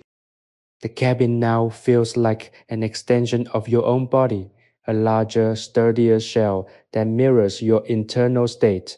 The boundaries between the self and the shelter have blurred to the point of irrelevance. You feel the coolness of the stone floor beneath you as a grounding force, a direct connection to the bedrock of the Andes, and you feel the warmth of the blanket as an extension of your own metabolic heat.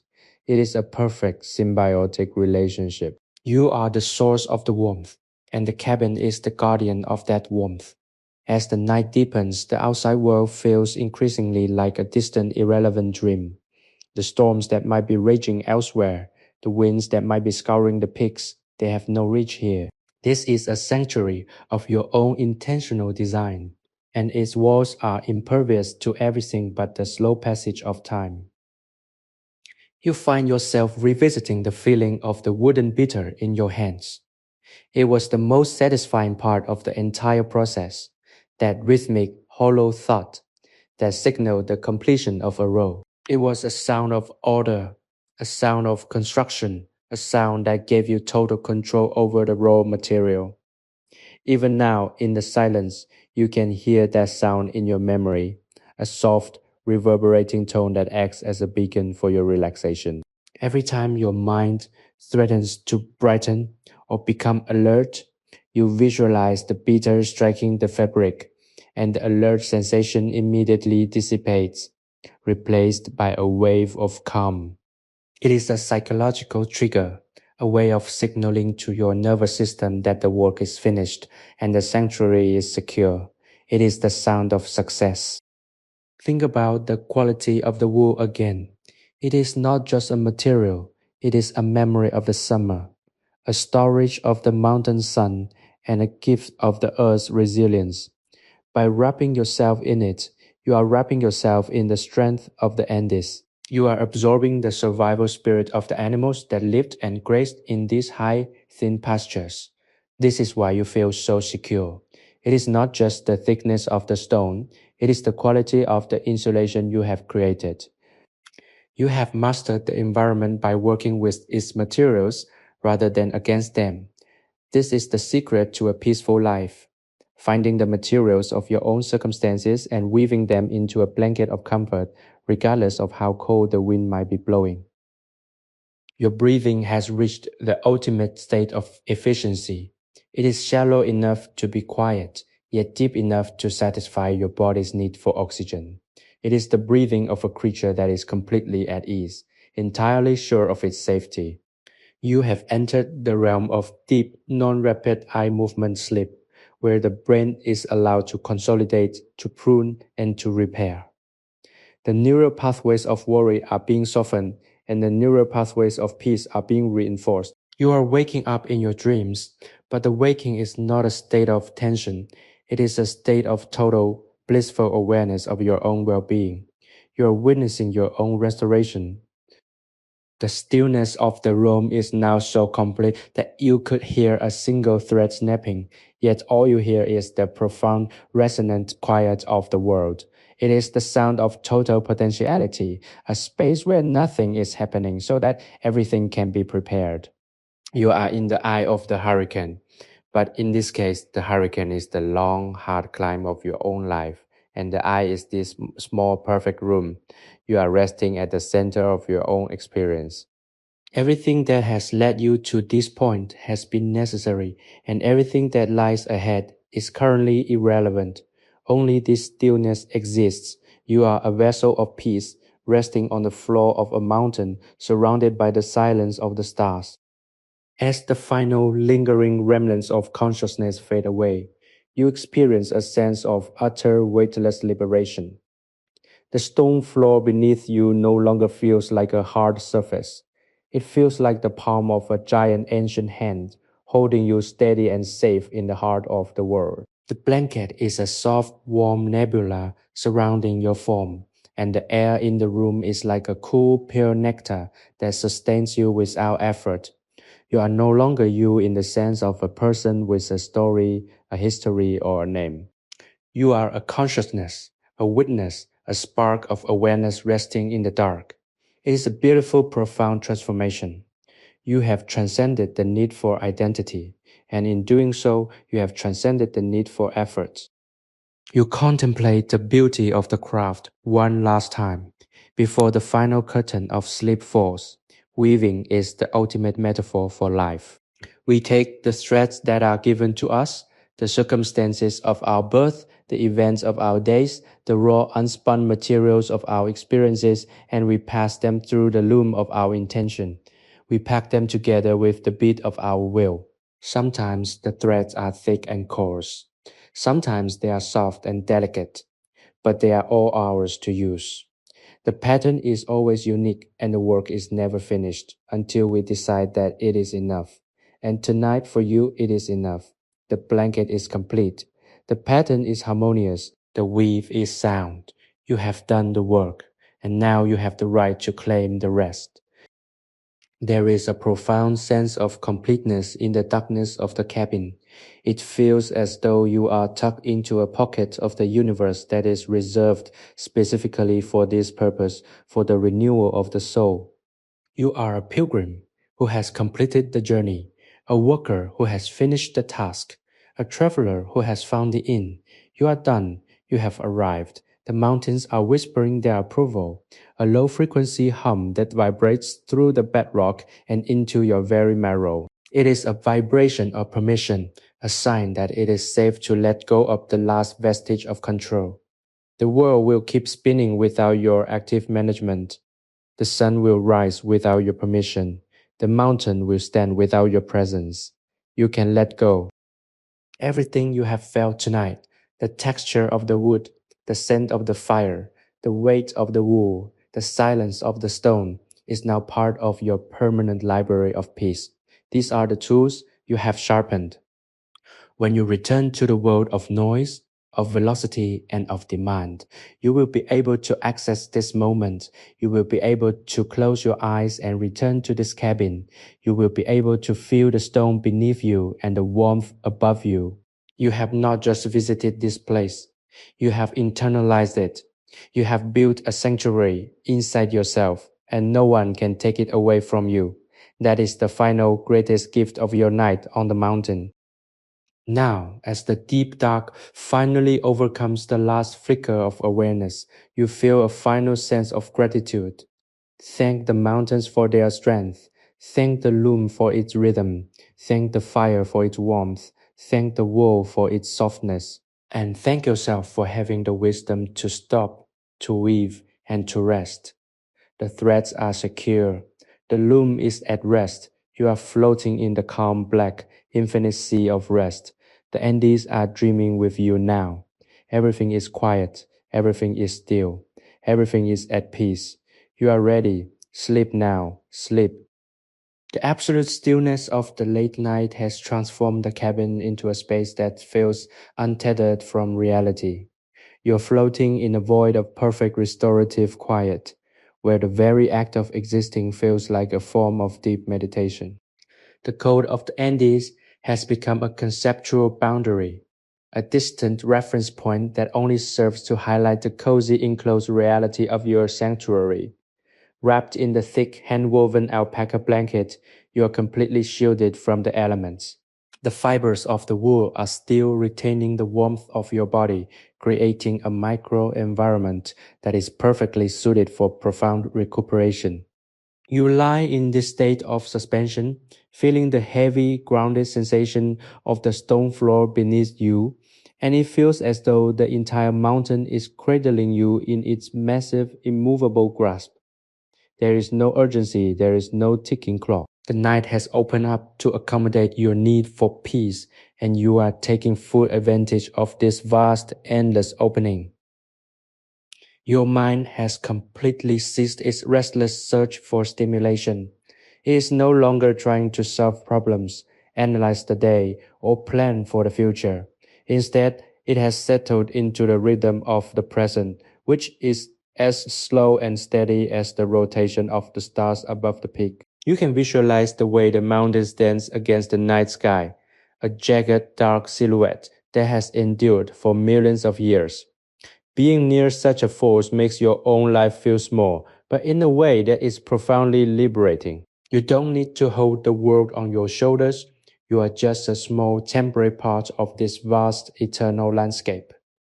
This perspective is a balm for your spirit, allowing you to release the grip you've held on the reins of your own life and simply let existence take the lead. The scent of the room, that complex layered perfume of burnt wood, dry earth, and raw animal fiber, has become so familiar that it is essentially a part of you now. It is the smell of a life lived in accordance with the environment. It is not the artificial scent of modern living, but the grounding primal aroma of nature and survival. Inhaling it, you feel a deep, visceral sense of belonging. You are an animal finding its den, a being of the earth, returning to the foundation of its existence. This is a level of comfort that is deeper than physical warmth.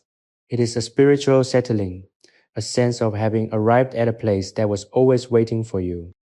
Every breath you take is an act of total surrender. You are letting the air in and you're letting the air out, with no other goal than to maintain your presence in this space. You can feel the quiet rhythmic expansion of your ribcage, the subtle gentle motion of your chest, and it feels like the slow tidal pulse of the mountain itself. You are synchronized with the environment, beating in time with the stillness. This is the ultimate form of rest, where the body and the world are perfectly aligned, and the barrier between the two has dissolved into nothingness. You are not in the cabin, you are part of the cabin. You are not on the mountain, you are part of the mountain. There is an incredible, almost tangible quality to the darkness. It feels like a soft, heavy blanket that is pressing down on you with a gentle, protective weight. It encourages you to sink deeper, to let go of the last few remnants of tension in your toes, your fingers, your jaw. You are being invited to dissolve into the silence, to let your thoughts melt into the shadows and disappear. There is nothing to fear here. The darkness is not empty. It is a repository of rest, a place where all things go to replenish themselves. And you, in your wisdom, have chosen to come to this place, to sit in the quiet, and to let your own inner light rest and heal. You have done the work, you have wove the threads, and now you have the quiet reward of a night that stretches on, providing you with all the time you could possibly need to return to yourself. The night has entered its most profound phase, the hour, when even the shadows seem to be sleeping. In this absolute quiet, you become aware of the subtle, deep frequency hum of the earth. It is a vibration that comes from deep within the tectonic bedrock of the Andes, a low, steady sound that you can feel more in your bones than in your ears. It is a reminder that the world is alive, moving in its own slow geological time. To be this close to the heart of the world, sheltered in your stone den, is to be in a position of supreme privilege. You are not just observing the mountain, you are resting upon its foundation, becoming part of the massive, unmoving presence that defines this part of the world. The realization brings a sense of vast, expansive calm that washes over you, smoothing away any remaining restlessness. You think of the weaving again, but in a way that feels distant and serene. You don't see the individual threads anymore. You see the blanket as a whole, a unified piece of comfort that you have brought into existence. It represents your focus, your intention, and your ability to bring beauty into a harsh world. That feeling of mastery is the anchor that holds you steady even as your mind begins to drift toward the edges of sleep. You have mastered your environment, even if only for a night, and that victory is yours to keep. You are not a victim of the cold, but a creator of warmth. You are not a creature of the chaos, but an architect of order. This self-knowledge is the soft pillow upon which your mind is now resting.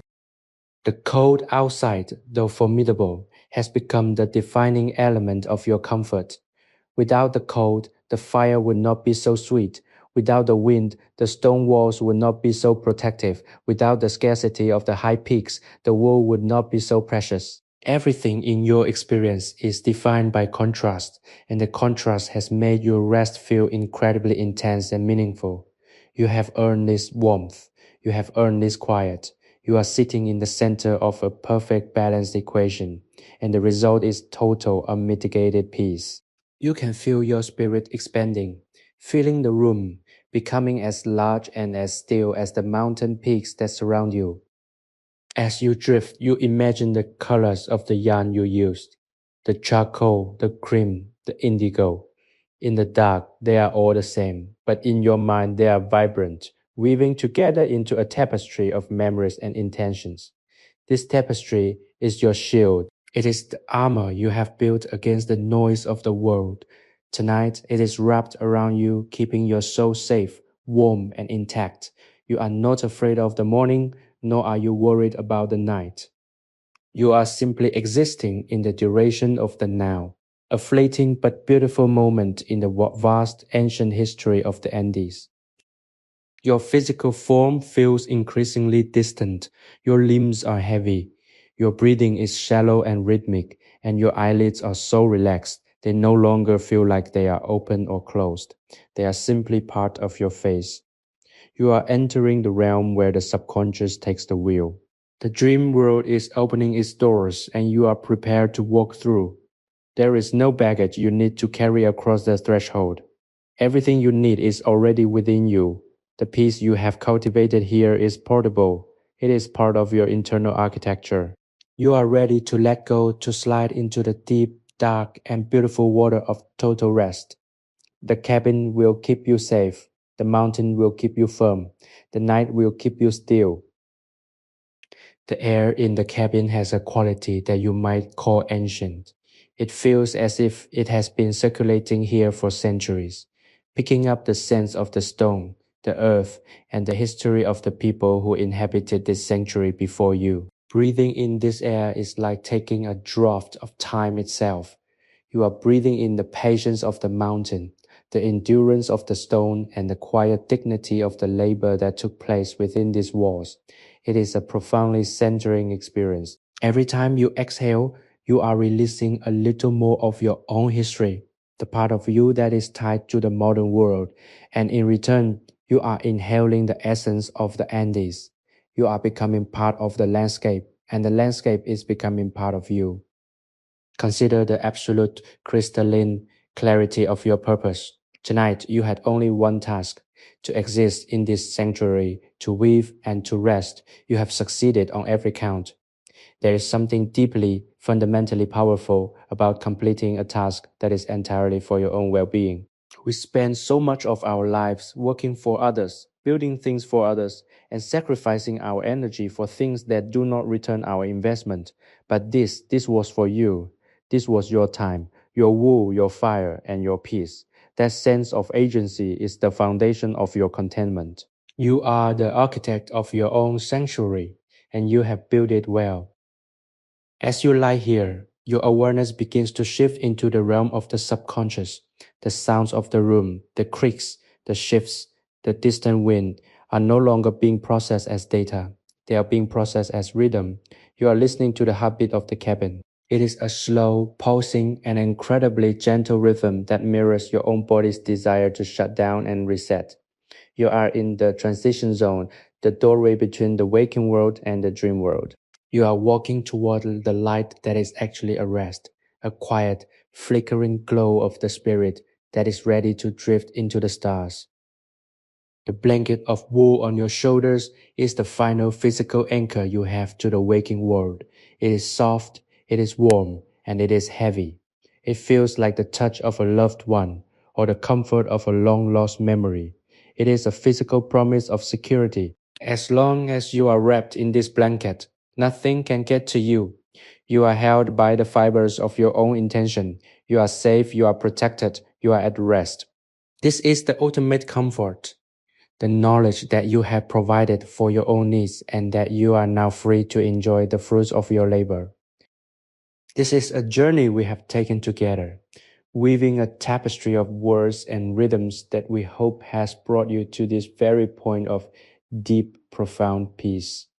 If this storytelling has served as a bridge between the noise of your day and the quiet of your night, please consider supporting us by subscribing to our channel. Your involvement is the thread that keeps this work moving forward. allowing us to build these sanctuaries of peace for all who need them. We are honored to have shared this night in the Andes with you. Now, all that is left is the sleep. The work is done. The cabin is quiet. The night is yours. Sleep now and wake up as the best version of yourself.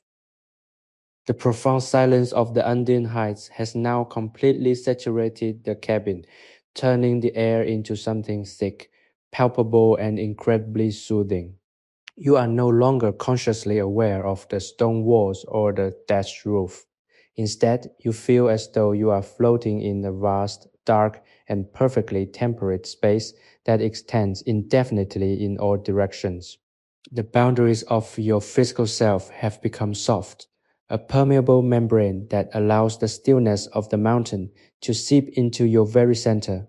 Every muscle, from the tiny, delicate muscles around your eyes to the powerful muscles of your legs, has achieved a state of complete, unconflicted release. There is no tension left in your body, no lingering contraction of effort. You have successfully navigated the transition from a state of doing to a state of being, and the shift is as natural as the setting of the sun. You find yourself reflecting on the nature of the wool once more, not as a commodity, but as a living element of the landscape. It carries the history of the high altitude sun, the crispness of the morning frost, and the resilience of the alpaca that produced it. By weaving it, you have effectively captured a portion of that resilience and draped it over your own shoulders. This is why you feel so incredibly safe. It is an ancient, fundamental kind of protection, a layer of earth-born fiber shielding you from the raw, indifferent energy of the world outside. You are wrapped in the mountain's own clothes. You are being held by the landscape you were once so afraid of. This shift in perspective is the true mark of your transformation tonight. You have stopped seeing the world as a threat and have begun to see it as a source of shelter. Consider the rhythm that has defined your entire night. It started with the rhythmic labor of the loom, moved into the rhythmic crackling of the fire, and has now settled into the rhythmic cadence of your own breathing. Each cycle has served as a beat, a metronome for your heart, ensuring that you remain centered and focused. Even now, in the deepest part of the night, that rhythm persists. It is the heartbeat of your own existence. You are part of a larger, grander tempo, one that is dictated by the turning of the earth and the pulse of the universe. By allowing yourself to be carried by this rhythm, you have eliminated the anxiety that usually accompanies the need to control your own destiny. You don't need to control the pace. You only need to follow the beat, and the beat is leading you into a sleep that is deep, restorative, and absolutely perfect.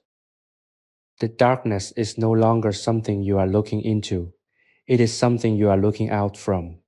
It feels as if you are positioned in the very center of the dark, a point of light and awareness that is perfectly protected by the surrounding void. In this position, you feel invulnerable. Nothing can touch you here. No demand can reach you. No stress can penetrate the thick insulating layers of stone and wool that you have built around yourself. You are in a private kingdom of silence. This is the luxury of the interior life, the ability to retreat from the world and establish a border that no one can cross. You have established that border tonight, and you have fortified it with the strength of your own quiet determination. As the last remnants of your conscious focus slip away, you feel a sense of profound, quiet gratitude for this cabin. It has been a perfect host. It asked for nothing but your presence and gave everything in return. It gave you safety, it gave you warmth, and it gave you the silence you needed to find your center. You will carry the memory of this cabin with you, a mental map of this sanctuary that you can visit whenever the world becomes too loud. It is a permanent addition to your internal geography. Whenever you feel the cold, you will remember the stone walls. Whenever you feel the chaos, you will remember the loom. Whenever you feel the stress, you will remember the rhythm. You are fully prepared to go forward. But for now, you are fully prepared to go under, into the deep, dark, and beautiful tide of sleep.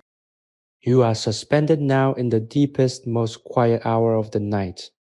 a time when the world feels as if it has been paused.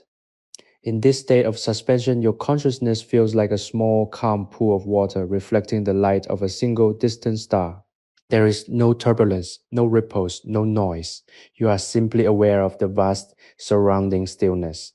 The Andes, with all their jagged, frozen majesty, are no longer a physical challenge, but a mental companion, a silent, towering presence that confirms your own peace. You are not just resting in a cabin, you are resting in the heart of the mountain, embraced by the geological strength of the earth itself. It is a feeling of immense, almost overwhelming security. You are shielded by the very rocks that make up the world's skeleton, and you are warmed by the fibers that have survived the world's harshest climate. Think of the way the air feels against your skin, cool, clean, and entirely devoid of the clutter of the lower elevations. It is a tonic for the mind. Every time you breathe, it feels as if you are rinsing your thoughts clean, removing the grit of the day and leaving only a clear, spacious awareness. You are in a state of absolute, undemanding grace. There is nothing to achieve. There is no one to witness your peace but yourself. You are completely alone, yet you have never felt more connected to the fundamental reality of life. You are a human being, a sentient entity, a consciousness resting in the dark, and that is a miraculous, perfect state of being. As you drift toward the final shore of wakefulness, you feel the weight of the blanket becoming even more comforting. It is as if the wool has somehow fused with your own sense of security. It is the final barrier between you and the infinite space outside. Within its weave, you are contained, you are held, and you are preserved. You realize that you have not just woven a blanket, you have woven a sense of home. And home is not a place you find, it is a place you create with your hands, your attention, and your focus. You have created home tonight, and you will carry that feeling with you. A portable comfort that will make the rest of the world feel a little bit safer, a little bit warmer, and a little bit more like a place where you belong. The rhythmic heartbeat of your breathing has now become almost silent, a shallow, gentle rise and fall that seems to sync with the very stillness of the cabin. You are a part of the house now. You are one of the stones. You are one of the threads. You are a part of the quiet historical narrative that this cabin holds. You have contributed to its story, and in return, it has given you its peace.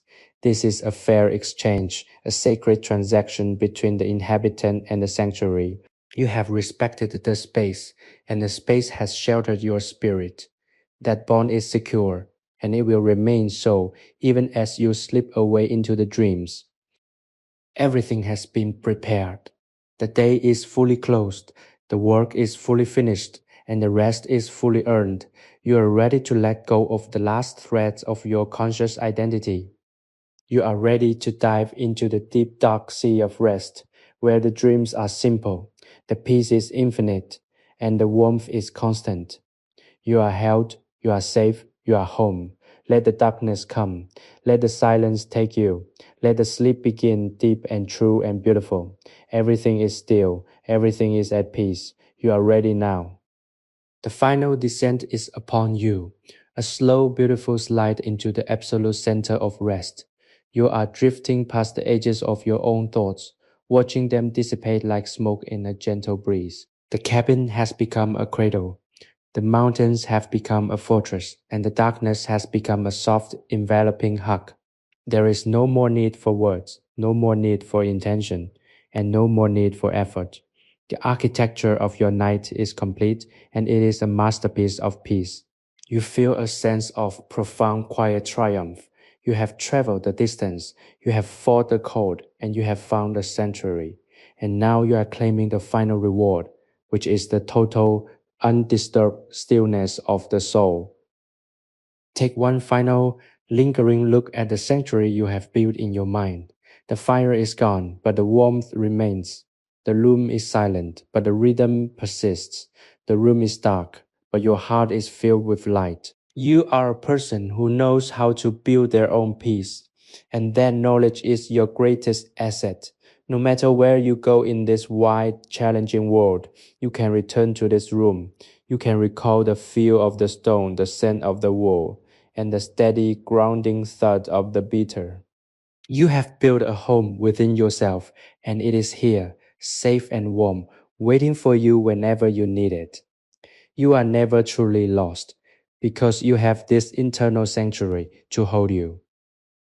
We are so grateful that you allowed us to share this journey with you. Our goal at Sleepy History with Arthur is to create a space where you can let go of the pressures of the day and find the rest that your spirit deserves. We hope that this story has helped you disconnect, settle into your own center, and find the deep restorative sleep you need. If this journey through the Andes has brought you peace, we encourage you to subscribe, join our community, and support our mission to bring these stories of rest and reflection to everyone who needs a place of calm. Your presence here, your willingness to weave this quiet time into your life, is what makes this work possible. The last threads have been tied. The loom is silent. The mountain is sleeping. You have done everything you needed to do, and you have done it perfectly. Now, let the darkness hold you. Let the silence keep you. Let the peace wash over you in a wave that is deep, heavy, and infinitely gentle. You have earned your rest. The night is quiet. The sanctuary is secure, and you are ready for the dreams. Everything is still. Everything is at peace. Everything is done. Sleep now, deeply, soundly, and well. The quiet has reached a depth that feels ancient, as if the very air in the cabin has solidified into a protective shell around you. You are no longer conscious of the physical space, the walls, the floor, the ceiling, because you have become completely integrated with the environment. Your breathing is no longer a conscious effort. It is a subconscious, rhythmic process that mimics the slow, tectonic pulse of the mountainside. You are anchored by the weight of the wool, a heavy and comforting pressure that signals to your nervous system that you are safe from all harm. There is no urgency left in your existence. You have successfully stripped away the layers of expectation and demand that typically define your waking hours, leaving only the raw, authentic state of being. You are a human, resting in a sanctuary, and that is a sufficient and glorious purpose for the night. The scent of the room, that lingering earthy perfume of wood ash, mountain dust, and the lanolin of the alpaca fiber continues to act as a tether to this deep sense of security. It is a scent that speaks of survival, of patience, and of a life lived in accordance with the slow, deliberate rhythms of the natural world. By breathing it in, you are essentially inhaling the atmosphere of the Andes, drawing its strength and its stillness into your own body. This is a profound form of replenishment. You are replacing the frantic, high energy anxiety of the world below with the low frequency, grounding stability of the peaks. You feel your limbs becoming heavy, your muscles turning to lead, and your mind slipping into a state of quiet, detached observation where everything is perfectly fine. There is a lesson in the silence that you are only now fully grasping. The power of simply stopping. Throughout your life, you have been taught to move, to build, to solve, and to push forward. But tonight, you have learned the counterbalance to that drive, the ability to stop, to wait, and to exist without the need for constant production.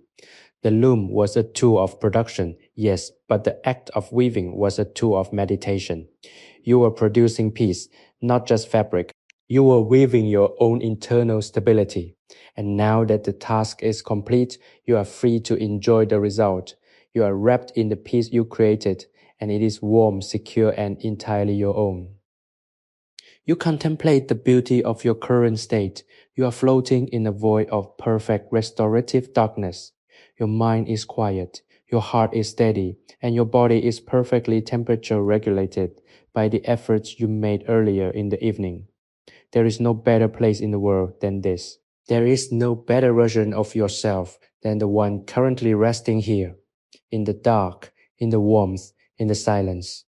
You have achieved a form of perfection that has nothing to do with aesthetics or performance. It is a perfection of state, alignment of being that is as deep as the roots of the mountains. The final transition is beginning now.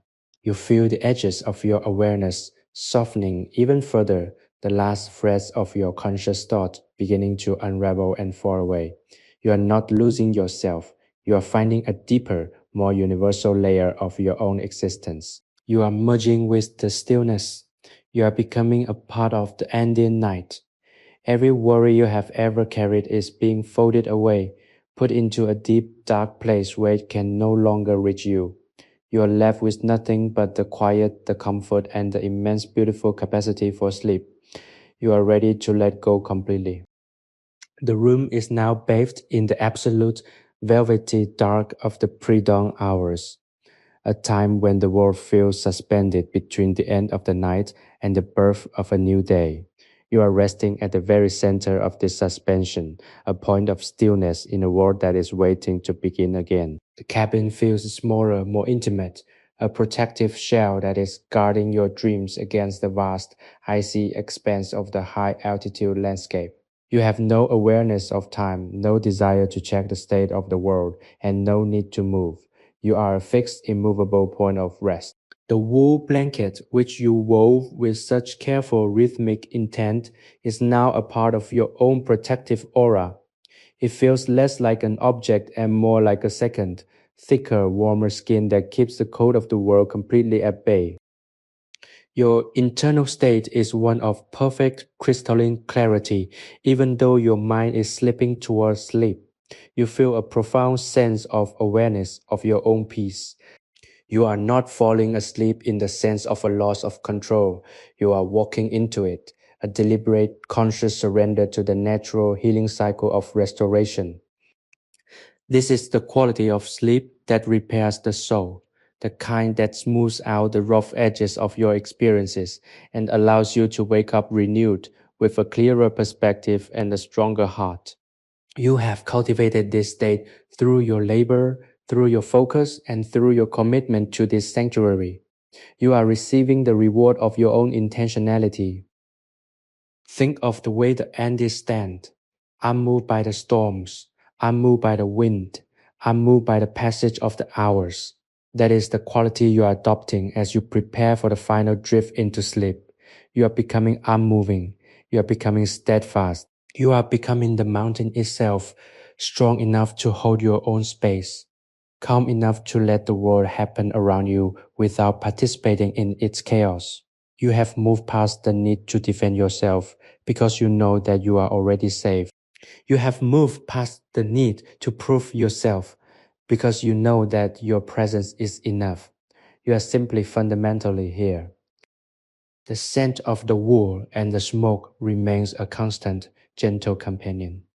It is the signature of your night, the sensory footprint of the peace you have achieved. As you breathe, you feel it settling into your very bones, a scent that is now synonymous with the feeling of safety. You are safe in the storm, you are safe in the wool, and you are safe in the silence. Everything you have done tonight has contributed to this final ultimate sense of security. You have built a fortress of comfort, and you are currently inhabiting its deepest, most protected chamber. As you prepare to let the last of your awareness go, you feel a sense of profound, quiet joy. It is not an exuberant, loud joy, but a deep, quiet, and steady satisfaction with the way things are. Everything is in its place. The work is finished. The environment is settled. And you are ready to let the dream take over. There is no more to be said. There is no more to be done. There is only the dark, the warmth, and the quiet. Let the world fall away. Let the mountain take you. Let the sleep begin, complete and final and beautifully still. You are finally truly at rest. The last vestiges of the day are gone, and you are resting in the heart of the deepest, most profound silence you have ever known. The cabin has become a temple of rest, a place where the air itself seems to be infused with the spirit of the peaks. You are floating in a sea of restorative calm, your body perfectly aligned, your mind completely silent, and your soul entirely at peace. There is no longer any separation between you and the environment. You are a part of the stone, the wall, the silence, and the mountain. This is the ultimate final stage of your journey, a state of total surrender, where the only thing that exists is the quiet, rhythmic pulse of life itself. You feel the weight of your own body melting into the floor, an incredible, heavy sensation that tells you that you are finally truly letting go of the world. The ground beneath you is solid, immovable, and eternal. It is the bedrock of the world, and it is holding you with a gentle, patient strength. You are completely supported. You are completely held. There is nothing left for you to do but to close the door on the waking world and enter the infinite restorative space of the dream. The blanket, your own creation, is the last thing you feel, a warm, soft, and protective final layer of security. It is the manifestation of your own care, and it is keeping you perfectly warm against the cold of the Andes. There is nothing to think about. There is nothing to remember. There is nothing to plan. The future is an abstraction, and the past is a story you have already told. The only thing that exists is this moment of perfect balanced rest. You are a human being who has done their work, who has found their way, and who has arrived at the ultimate destination of the spirit. You are in the sanctuary you built, and you are safe. The mountain will watch over you. The night will wrap you in its dark, gentle embrace. You are done. You are complete. This final transition is a beautiful seamless slide into the deepest level of rest. It is a surrender to the natural order of things, to the necessity of rest, and to the wisdom of the earth. You are letting go of the reins. You are letting go of the control. You are letting go of the self. You are becoming a part of the great quiet stillness that covers the mountain in the hours before the dawn. You are perfectly beautifully still. You are perfectly beautifully at peace. Everything is in order. Everything is quiet. Everything is deep. The air in the cabin has cooled to a perfect crisp temperature, the kind that invites you to tuck even deeper into the warmth of your hand-woven wool blanket. Outside, the high-altitude world is a realm of frozen silence and starlit majesty, a vast indifferent expanse that now feels like a guardian rather than a threat. You are nestled in the very heart of this silence, a small glowing ember of life sustained by the residual energy of your day's labor. Every breath you take is a deliberate, rhythmic act of reclamation.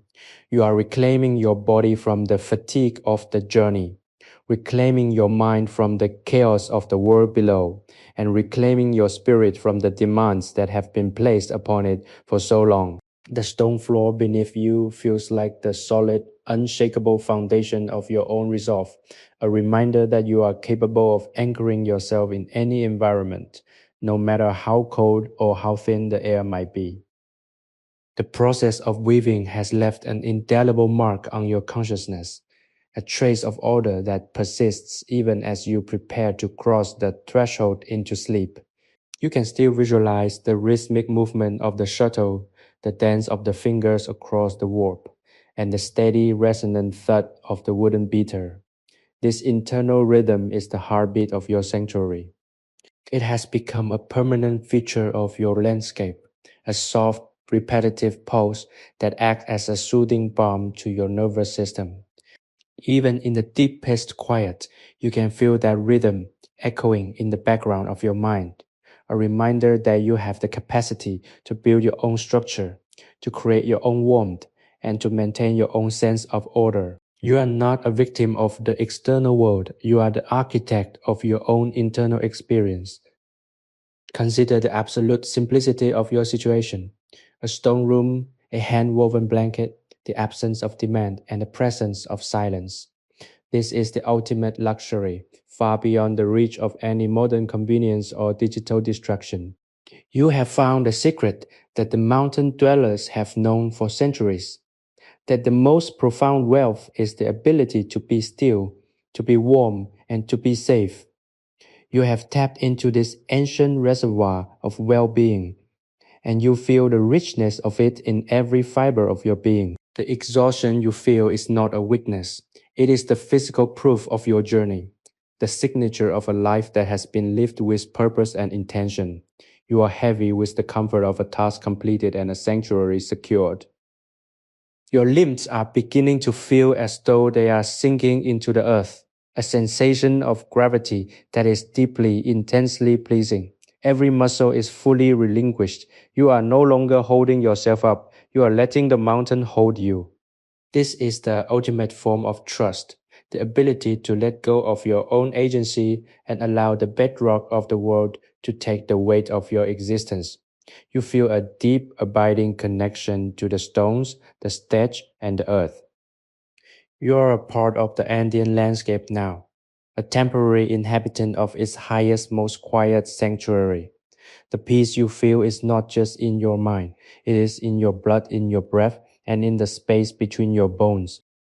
As the final layers of your waking consciousness begin to fray, you feel a sense of profound, quiet contentment. There is nothing more to add to this day. It has been a perfect, self-contained journey from the first step on the mountain path to the final rhythmic beat of the loom. You have arrived at the summit of your own tranquility, and the view from here is beautiful. It is dark, it is quiet, and it is entirely, perfectly your own. You are ready to let the last remaining threads of your wakefulness dissolve. The dreams that await you will be as deep and as spacious as the Andes themselves, filled with the wisdom of the stone and the warmth of the wool. You are ready. The night is so profound that it feels as though the entire world has ceased to exist, leaving only this single golden memory lit space where you reside. The silence is a physical presence now, a soft velvet weight that presses against the walls of the cabin and fills the gaps between your thoughts. You have entered the realm of absolute rest, where the body's wisdom takes precedence over the mind's chatter. Every cell in your body is vibrating at a lower, more sustainable frequency, aligning itself with the vast, slow-moving energy of the mountain. You are not just resting, you are being repaired. The cellular architecture of your being is undergoing a process of consolidation, reinforcing the boundaries of your resilience and washing away the toxins of stress and fatigue. Think of the fire that burned in the hearth earlier tonight. Its embers are now a bed of soft, pulsating heat, a source of comfort that you can feel even through the thickness of your blanket. This is the beauty of a stone cabin. It holds the memory of every fire, every presence, and every quiet moment that has ever occurred within its walls. You are participating in a tradition that is thousands of years old, an unbroken line of people who sought the same shelter, felt the same warmth, and found the same peace. You are not alone in this sanctuary. You are part of an ancient quiet brotherhood of those who know how to survive and thrive in the face of the mountain's vast indifference. You feel a sense of immense quiet gratitude for the materials that have made this night possible. The stone that resisted the gale, the thatch that broke the force of the wind, and the alpaca wool that turned your own heat back into a source of comfort. These are the gifts of the earth, and you have treated them with the reverence they deserve. By using them well, you have created a moment of perfection. You have aligned yourself with the natural order of the high Andes, and the result is this state of profound, unshakable rest. You are fully supported by the world, and in turn, you are supporting yourself. It is a harmonious, circular state of being that feels as solid and as true as the mountain itself. Your mind is now so quiet that even the smallest thought feels like a ripple on a vast, still lake. You watch these ripples as they form and immediately subside, unable to disturb the surface for long. You are the lake, you are the stillness, you are the space that holds the memory of the ripples. There is no desire to hold on to any image, any word, or any memory.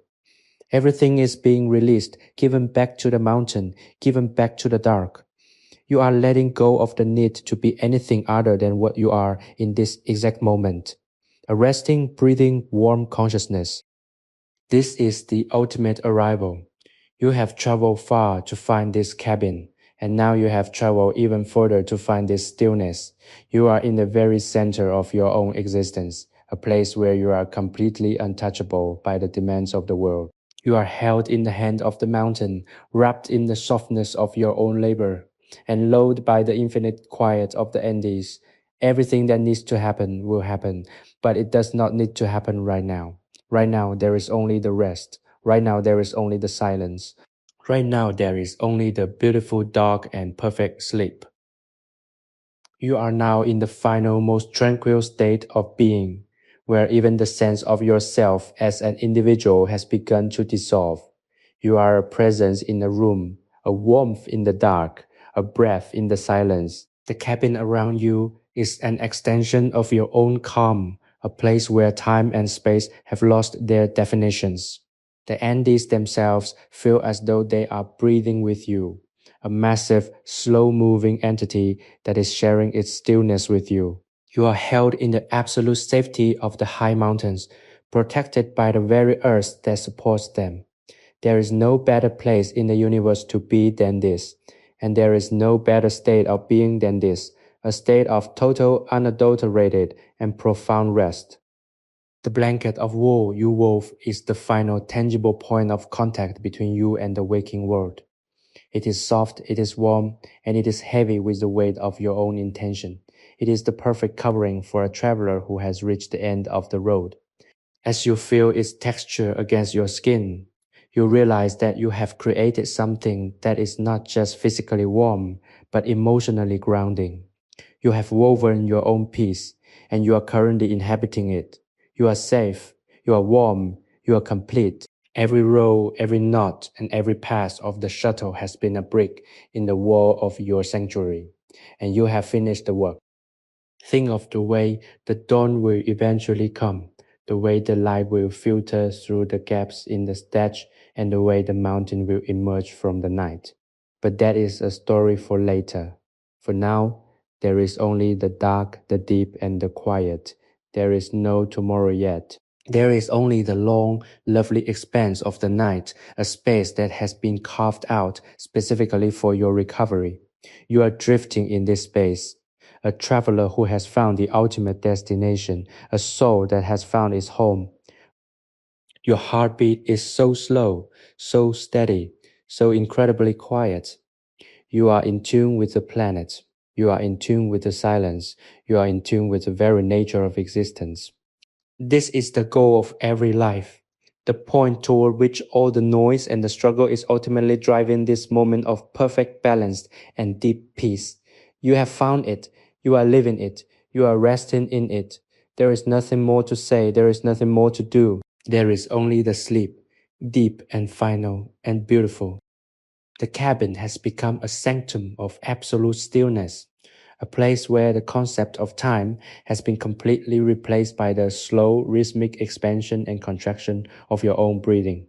The air, cooled by the vast, high-altitude night, feels like silk against your skin, a reminder that you are safely tucked away in a place where the world's harshness cannot reach you. You are enveloped in the warmth of the wall, a material that carries the history of the mountain and the patience of the hands that spun it. As you lie here, the heaviness of your limbs feels like a deep, satisfying surrender, a letting go of the need to be upright, to be active, to be vigilant. You have spent your energy well tonight, and now the universe is providing the payment in the form of deep, restorative rest. The stone floor beneath you feels like the foundation of the world, solid and unyielding, providing a sense of security that is unmatched by anything else you have ever known. Every flicker of thought that still remains is like a distant, dying star, fading quickly into the velvet dark. You are observing your own mind from a place of profound detachment, watching as the final remnants of the day's tasks, concerns, and conversations simply drift away like smoke. There is no desire to catch them, no need to preserve them. They belong to the world outside, the world of speed and noise and endless obligation. Here, inside the mountain's hold, such things have no currency. You are a simple breathing creature, resting in a den of warmth. And this simplicity is the most beautiful thing you have ever experienced. It is the clarity of a mountain stream, the stillness of a frozen lake, the quietude of a winter's night. Consider the journey that led to this moment of total surrender. Every step up the rocky path, every breath of the thin air, and every rhythmic motion of the loom was a necessary component of this final peaceful state. You have built this moment with your own resolve. You didn't just stumble into this sanctuary, you earned it. You did the labor of the day so that you could earn the rest of the night. This is the great ancient balance of human life, and you are experiencing it in its purest, most elemental form. The pride you feel in this realization is quiet, internal, and unshakable. You have done well, you have respected the process, and now the process is taking care of you. The darkness is no longer a void. It is a soft protective blanket that holds you in its embrace. It is a space where the self is allowed to recharge, where the edges of your identity can blur and soften, where the noise of your inner dialogue can be replaced by the gentle humming silence of the cosmos. You are not losing yourself in this sleep, you are finding yourself again, clearing away the debris of your social performance and returning to the raw, authentic core of your being. You are a human, you are alive, and you are currently in the most perfect state of rest possible. This is the goal of your life, the point toward which all the struggle and effort have been steering you, a place of safety, of warmth, and of total undemanding peace. As the final thin veil of consciousness begins to slip away, you feel a deep, abiding gratitude. Thank the mountain for its shelter, thank the wall for its heat, thank the silence for its company, and thank yourself for the wisdom to stop and to stay here until the rest was complete. You are ready now. You are drifting toward the edge of the dream, a place where the mountains whisper in the dark and the air is filled with the scent of stars. There is no more to do, there is no more to be. You are free. Sleep, sleep, sleep. The cabin is perfectly, wonderfully quiet, and you are resting at the very center of that quiet. It feels as if the mountain has folded its arms around this stone room, creating a cradle that protects you from everything the outside world could possibly throw your way. The cold, the wind, the biting reality of the high altitude. All of it has been turned into a barrier that only makes your current comfort more precious, more vital. You are lying in a space where time has stopped, where the urgency of the waking world has been replaced by the slow, restorative tempo of the earth. Your physical form feels perfectly, blissfully heavy, anchored to the stone floor by a sense of satisfaction that goes all the way down to your very center. You are done. The work is finished and the rest is here. You find yourself sinking into the fibers of the wool, feeling their soft, resilient structure pressing against your body. It is a grounding sensation, a tactile affirmation that you are here, that you are warm, and that you are protected. The lanolin in the wool gives it a gentle, subtle scent, a reminder of the living, breathing beings that exist out there on the wild, windy slopes of the Andes. You are connected to that life, connected to the ecosystem that sustains this mountain, and that connection gives you a feeling of deep, fundamental belonging. You are not a guest in the world. You are a participant, a part of the grand interconnected story of life. And tonight, your role is to rest. Every muscle is now in a state of absolute, profound ease. You are no longer holding on to the day. You are no longer bracing yourself for the night. You have become as fluid as the mountain air, as still as the stone walls, and as ready as the earth to receive the sleep. The thoughts that once raced through your mind are now just a gentle, flowing stream, moving slowly away from you and into the dark, where they can no longer bother you. You are entering a space of total freedom, a space where the rules of the waking world do not apply, and where you are free to exist without effort, without performance, and without requirement. The darkness is absolute, a soothing heavy velvet that surrounds you and keeps you safe. You are drifting into a state where you are barely aware of your own body, a state where your consciousness is just a soft, glowing point of awareness floating in a vast, dark, and beautiful sea of potentiality. This is the healing space. This is where the repair of the soul takes place. You are being renewed from the inside out. Every part of you being smooth and calm by the power of this perfect quiet night. You are being returned to your most authentic state, a state of peace that is as strong as the peaks and as soft as the clouds that cling to them. Now, as the last of your focus dissolves, you feel a sense of total final alignment. You are exactly where you are meant to be. Everything you have done today was a lead up to this singular golden moment of rest. You have built the sanctuary. You have earned the warmth, and now you have the right to claim the sleep. The world will wait for you. The morning will come when it comes. For now, there is only the darkness, the silence, and the beautiful, deep, and final act of letting go. Sleep now deeply, soundly, and well.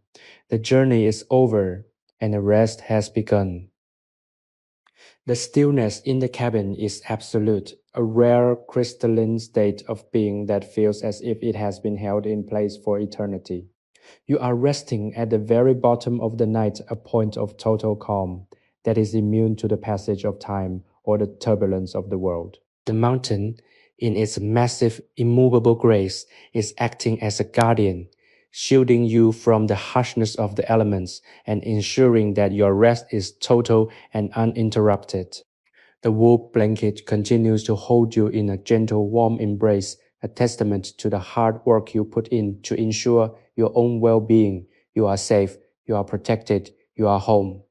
There is no more room for effort here, no more space for anxiety, and no more need for the constant nagging voice of the conscious mind.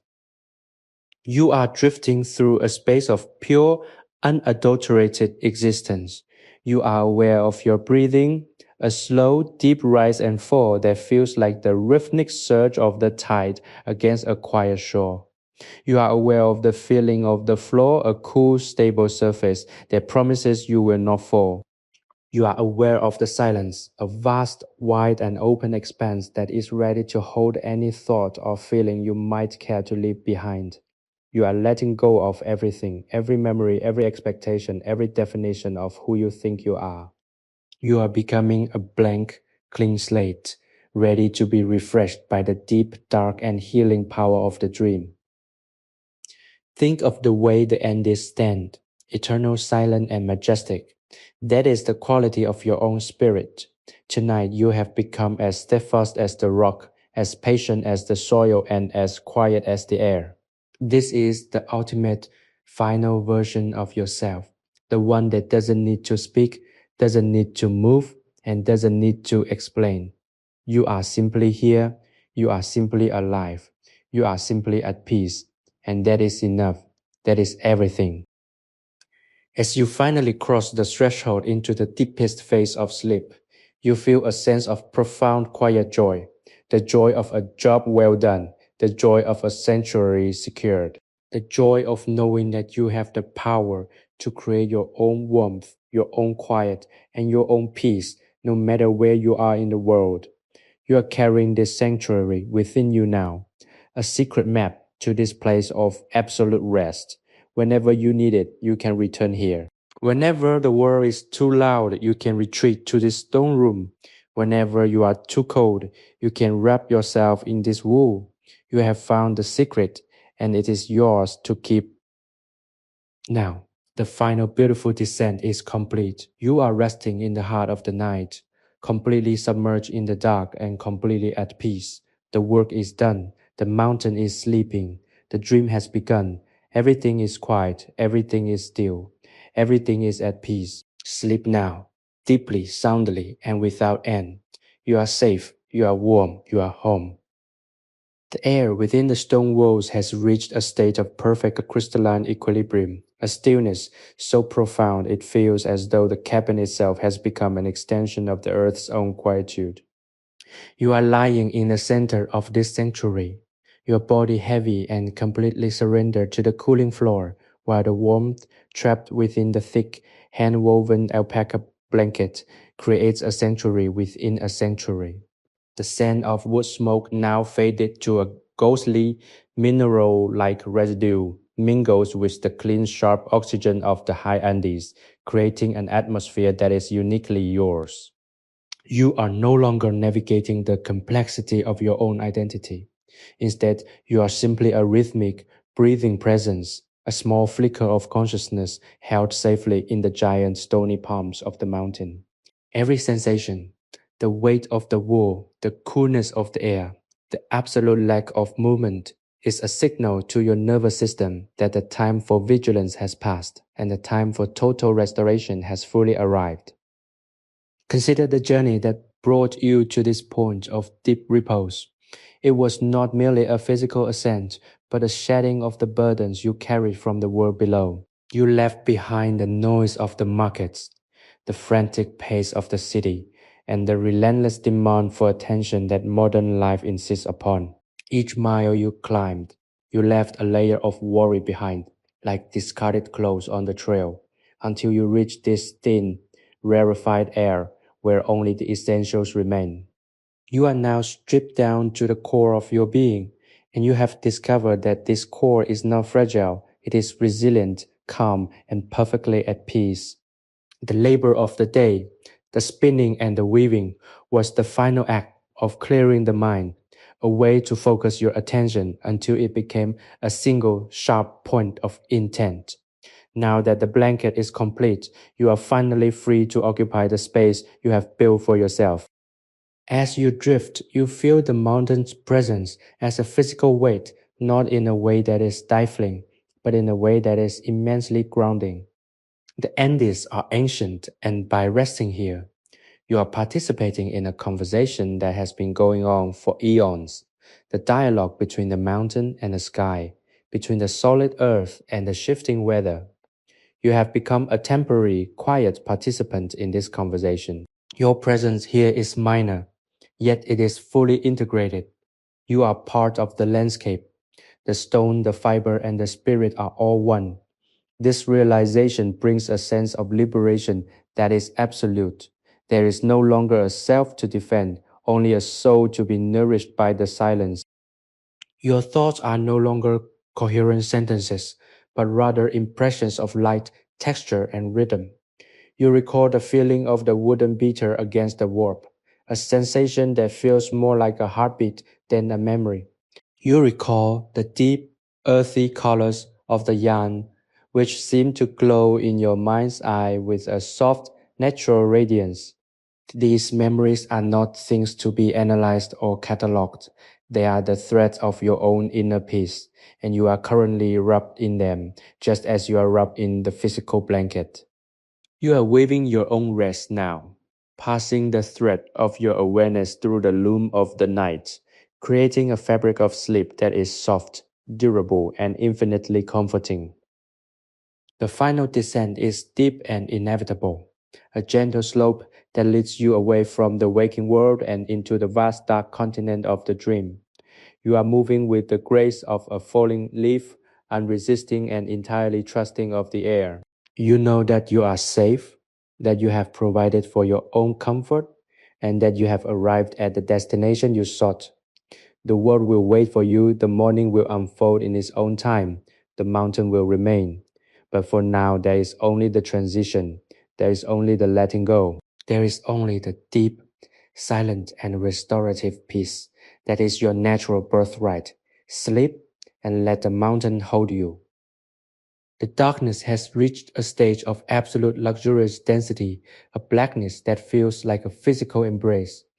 Within this cabin, the concept of visual orientation has completely vanished, and you are navigating the world purely through your senses of touch, temperature, and rhythm. The coolness of the stone, the weight of the blanket, the slow rhythmic expansion of your own chest. These are the only coordinate points in your internal map. You have become a creature of total presence, existing only in the immediate tactile experience of the here and now. This is a state of being that the modern mind rarely touches, a state of raw, unmediated existence where the self is not a narrative but a sensation. You are a part of the cabin's architecture, a living, breathing component of this sanctuary that is currently holding you against the infinite, biting cold of the peaks. Think of the patience of the stone that surrounds you. It has held its shape against the wind, the ice, and the shifting of the tectonic plates for centuries. By resting here, you are absorbing that patience. You are letting the frantic, hurried pace of your own life be overwritten by the glacial, steady tempo of the mountain. This is a profound form of healing. It is the act of slowing down until your internal rhythm matches the external reality of the earth. You are no longer in a hurry because the mountain is not in a hurry. You no longer fear the dark because the mountain has lived in the dark for eons. You have found the source of true strength, which is the ability to stand firm, to be still, and to wait. The rhythmic pose you established with the loom persists as a soft, phantom sensation in your fingers, a reminder of the order you created. That rhythm is your anchor. It is the solid, reliable truth that you can always return to, no matter how chaotic the rest of the world might seem. You have taken the raw, unruly potential of the alpaca fiber and transformed it into a masterpiece of utility and comfort. You have taken the raw, unruly potential of your own mind and transformed it into a sanctuary of rest. The principle is the same. It is the application of focus, the devotion to the process, and the honoring of the goal. You are a creator. And tonight, you have created the perfect conditions for your own restoration. As you slip further into the dark, your awareness of your physical boundaries continues to thin. You feel as though you are expanding, becoming a part of the room itself, a part of the darkness, a part of the mountain. This is not a loss of self, but an expansion of it. You are realizing that the boundaries you usually draw around yourself, the idea of where you end and the world begins, are entirely imaginary. You are constantly breathing the mountain's air, constantly feeling the mountain's temperature, constantly anchored by the mountain's bedrock. You have never been separate. You have only ever been a temporary, shifting part of the whole. This realization brings a sense of immense quiet joy. There is nothing to fear because you are everything. Now, the final layers of consciousness are dissolving. The cabin, the stone, the wool, the mountain, they are all fading into a soft, indistinct glow at the edge of your perception. You are walking into the heart of the sleep, a place where the logic of the day is forgotten and the wisdom of the night takes over. It is a place of deep liquid calm, a place where you are perpetually held, perpetually warmed, and perpetually at rest. You have done the work. The reward is here. Let the last bit of effort go. Let the last thought dissipate. Let the deep, final, and beautiful quiet have you. The night has arrived at its most perfect, quietest point, a moment of stillness that feels as though it could last forever. You are resting in the heart of this stillness, a small warm center of awareness in a vast dark geography of the Andes. The cabin is no longer a structure. It is a promise of safety that has been fulfilled. Every wall, every beam, every stone has played its part in ensuring your comfort, and now they are all standing guard over your rest. You feel an immense quiet gratitude for this protection, a feeling that warms you more than any blanket could. You are the custodian of this sanctuary, and tonight the sanctuary is the custodian of you. It is a perfect reciprocal relationship of care. Consider the feeling of weight. Your body is heavy, a solid grounded mass that is being held securely by the earth. It is a relief to stop the constant hidden effort of holding yourself up, of maintaining your posture, of interacting with the world. You are finally truly allowed to let go. You are falling into the arms of the planet, and the planet is catching you. This is the ultimate comfort, to be entirely supported by the world you live in. You are not a burden. You are not a traveler needing to be carried. You are a piece of the world, returning to its source, and the earth is receiving you with open stone cold arms. The rhythm of your breathing is now so slow that you can no longer distinguish between your inhales and your exhales. It is a continuous circular flow, a soft, invisible tide that is washing over your entire being. Each breath is an act of renewal, a quiet internal clearing that sweeps away the last of the day's debris. You are becoming as clean, as clear, and as quiet as the mountain air itself. You are being reset, recalibrated, and returned to your most natural, harmonious state. You are being readied for the beauty of the dream, which is the only thing that remains on the horizon of your awareness. Think of the blanket as a symbol of your journey. You started with raw fiber and you ended with a finished protective layer. You started with a scattered mind and you ended with a focused, peaceful spirit. The transformation is complete. The blanket is finished and so are you. The work is done and the results are yours to enjoy.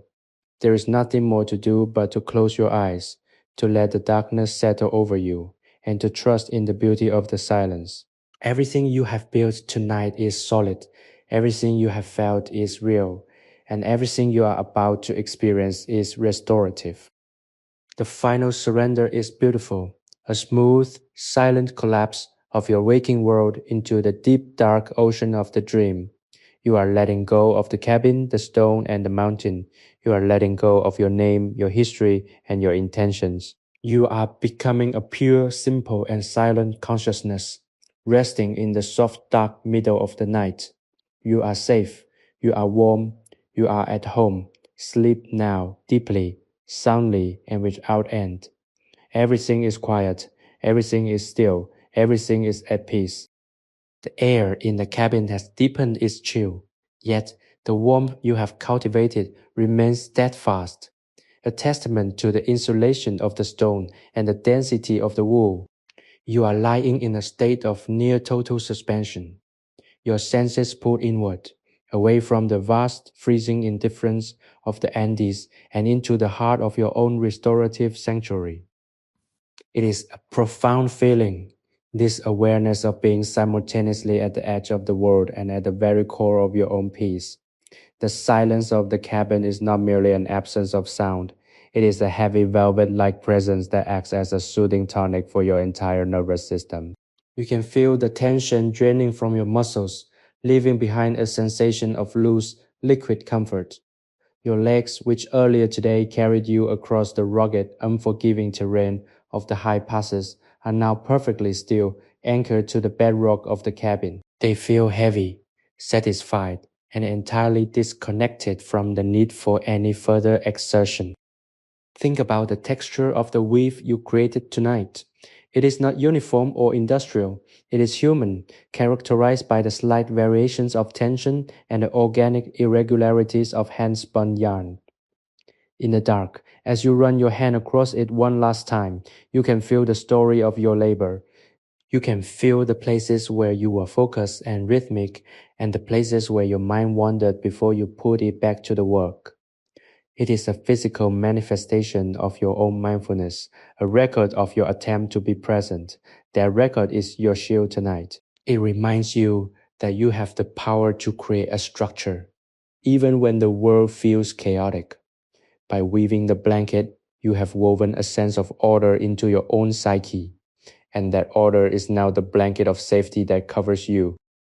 As you breathe, you realize the air has become cleaner, thinner, and more intoxicatingly pure.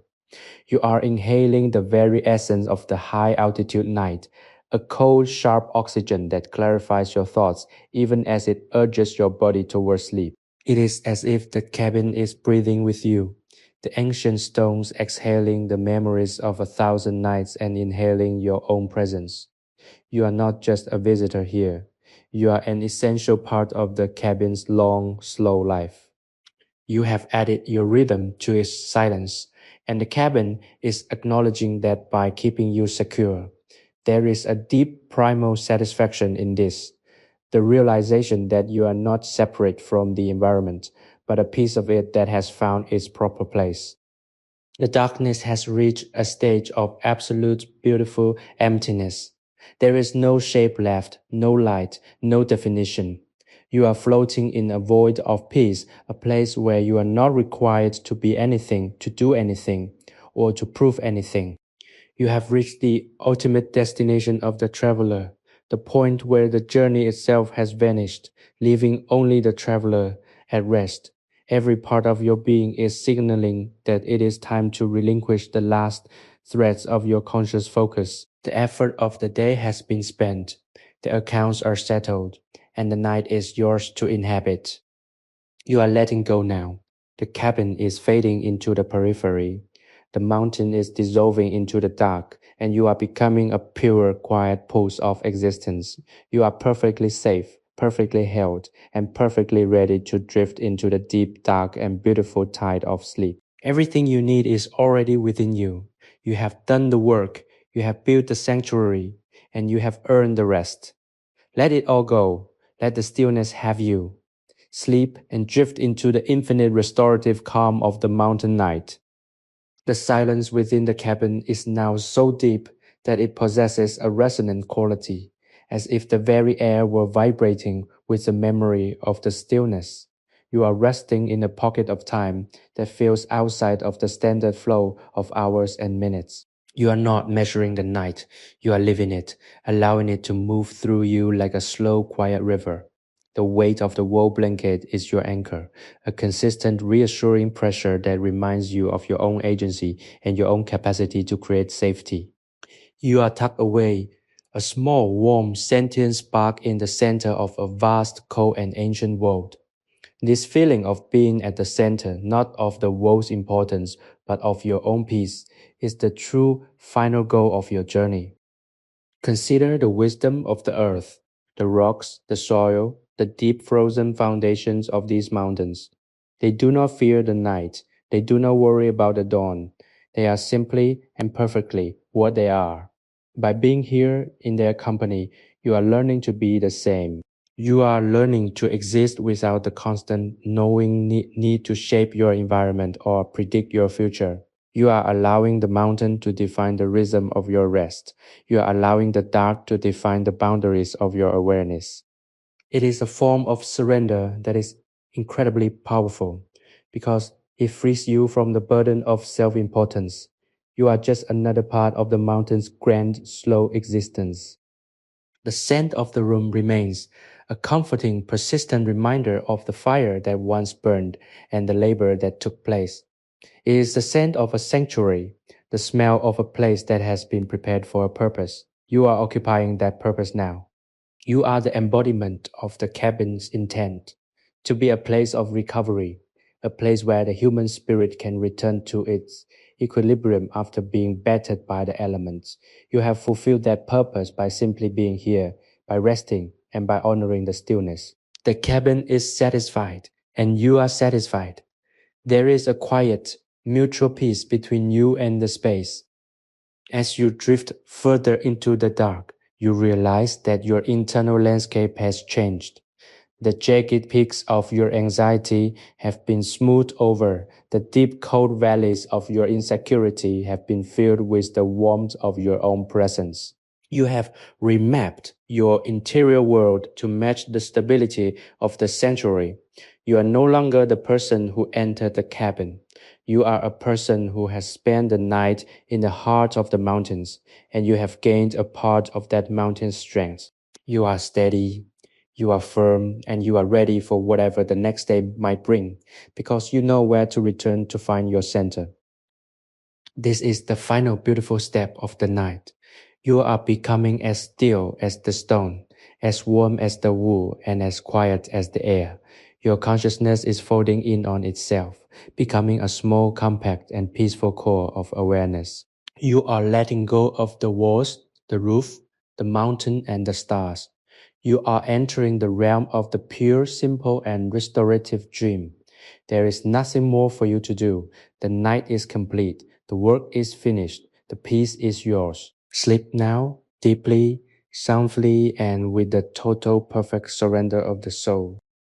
The transition to the deepest, most final stage of the night is marked by an incredible sense of relief, as if you have set down a heavy, invisible pack you didn't even know you were carrying. You are lying on the stone floor, which now feels less like a surface and more like a gentle, unmoving hand, supporting your entire frame. The wool blanket is a second layer of safety, a soft, dense shield that keeps your warmth centered and secure. You are floating in a state of absolute profound ease, your mind clear, your breath slow, and your heart in perfect rhythmic alignment with the stillness of the mountain. There is no desire to change your posture, no desire to move, and no desire to speak. You are fully and completely at home in this darkness, finally understanding that the sanctuary you sought in the Andes was never a place you had to reach, but a state of mind you had to build. Think of the beauty of this silence. It is not empty. It is full of potential, full of rest, and full of the slow unfolding wisdom of the earth.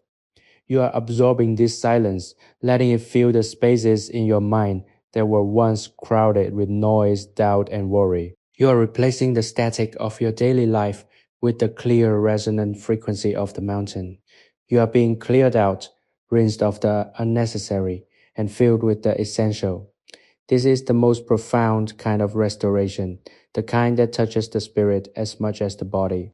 You are being returned to your most natural, harmonious state, ready to emerge from this cocoon, not as you were, but as something lighter, clearer, and infinitely more grounded. The feeling of the woven fabric against your skin is the final comforting reminder that you have created this sanctuary yourself. You are the architect of your own peace. You are the weaver of your own blanket. You are the steward of your own flame.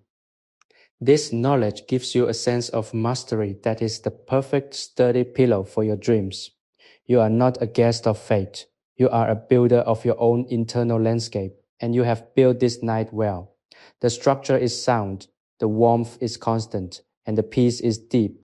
You have every right to rest in the comfort of your own creation, knowing that this quietude is now a permanent part of who you are. As you slip toward the edge of sleep, you feel a sense of boundless, quiet gratitude.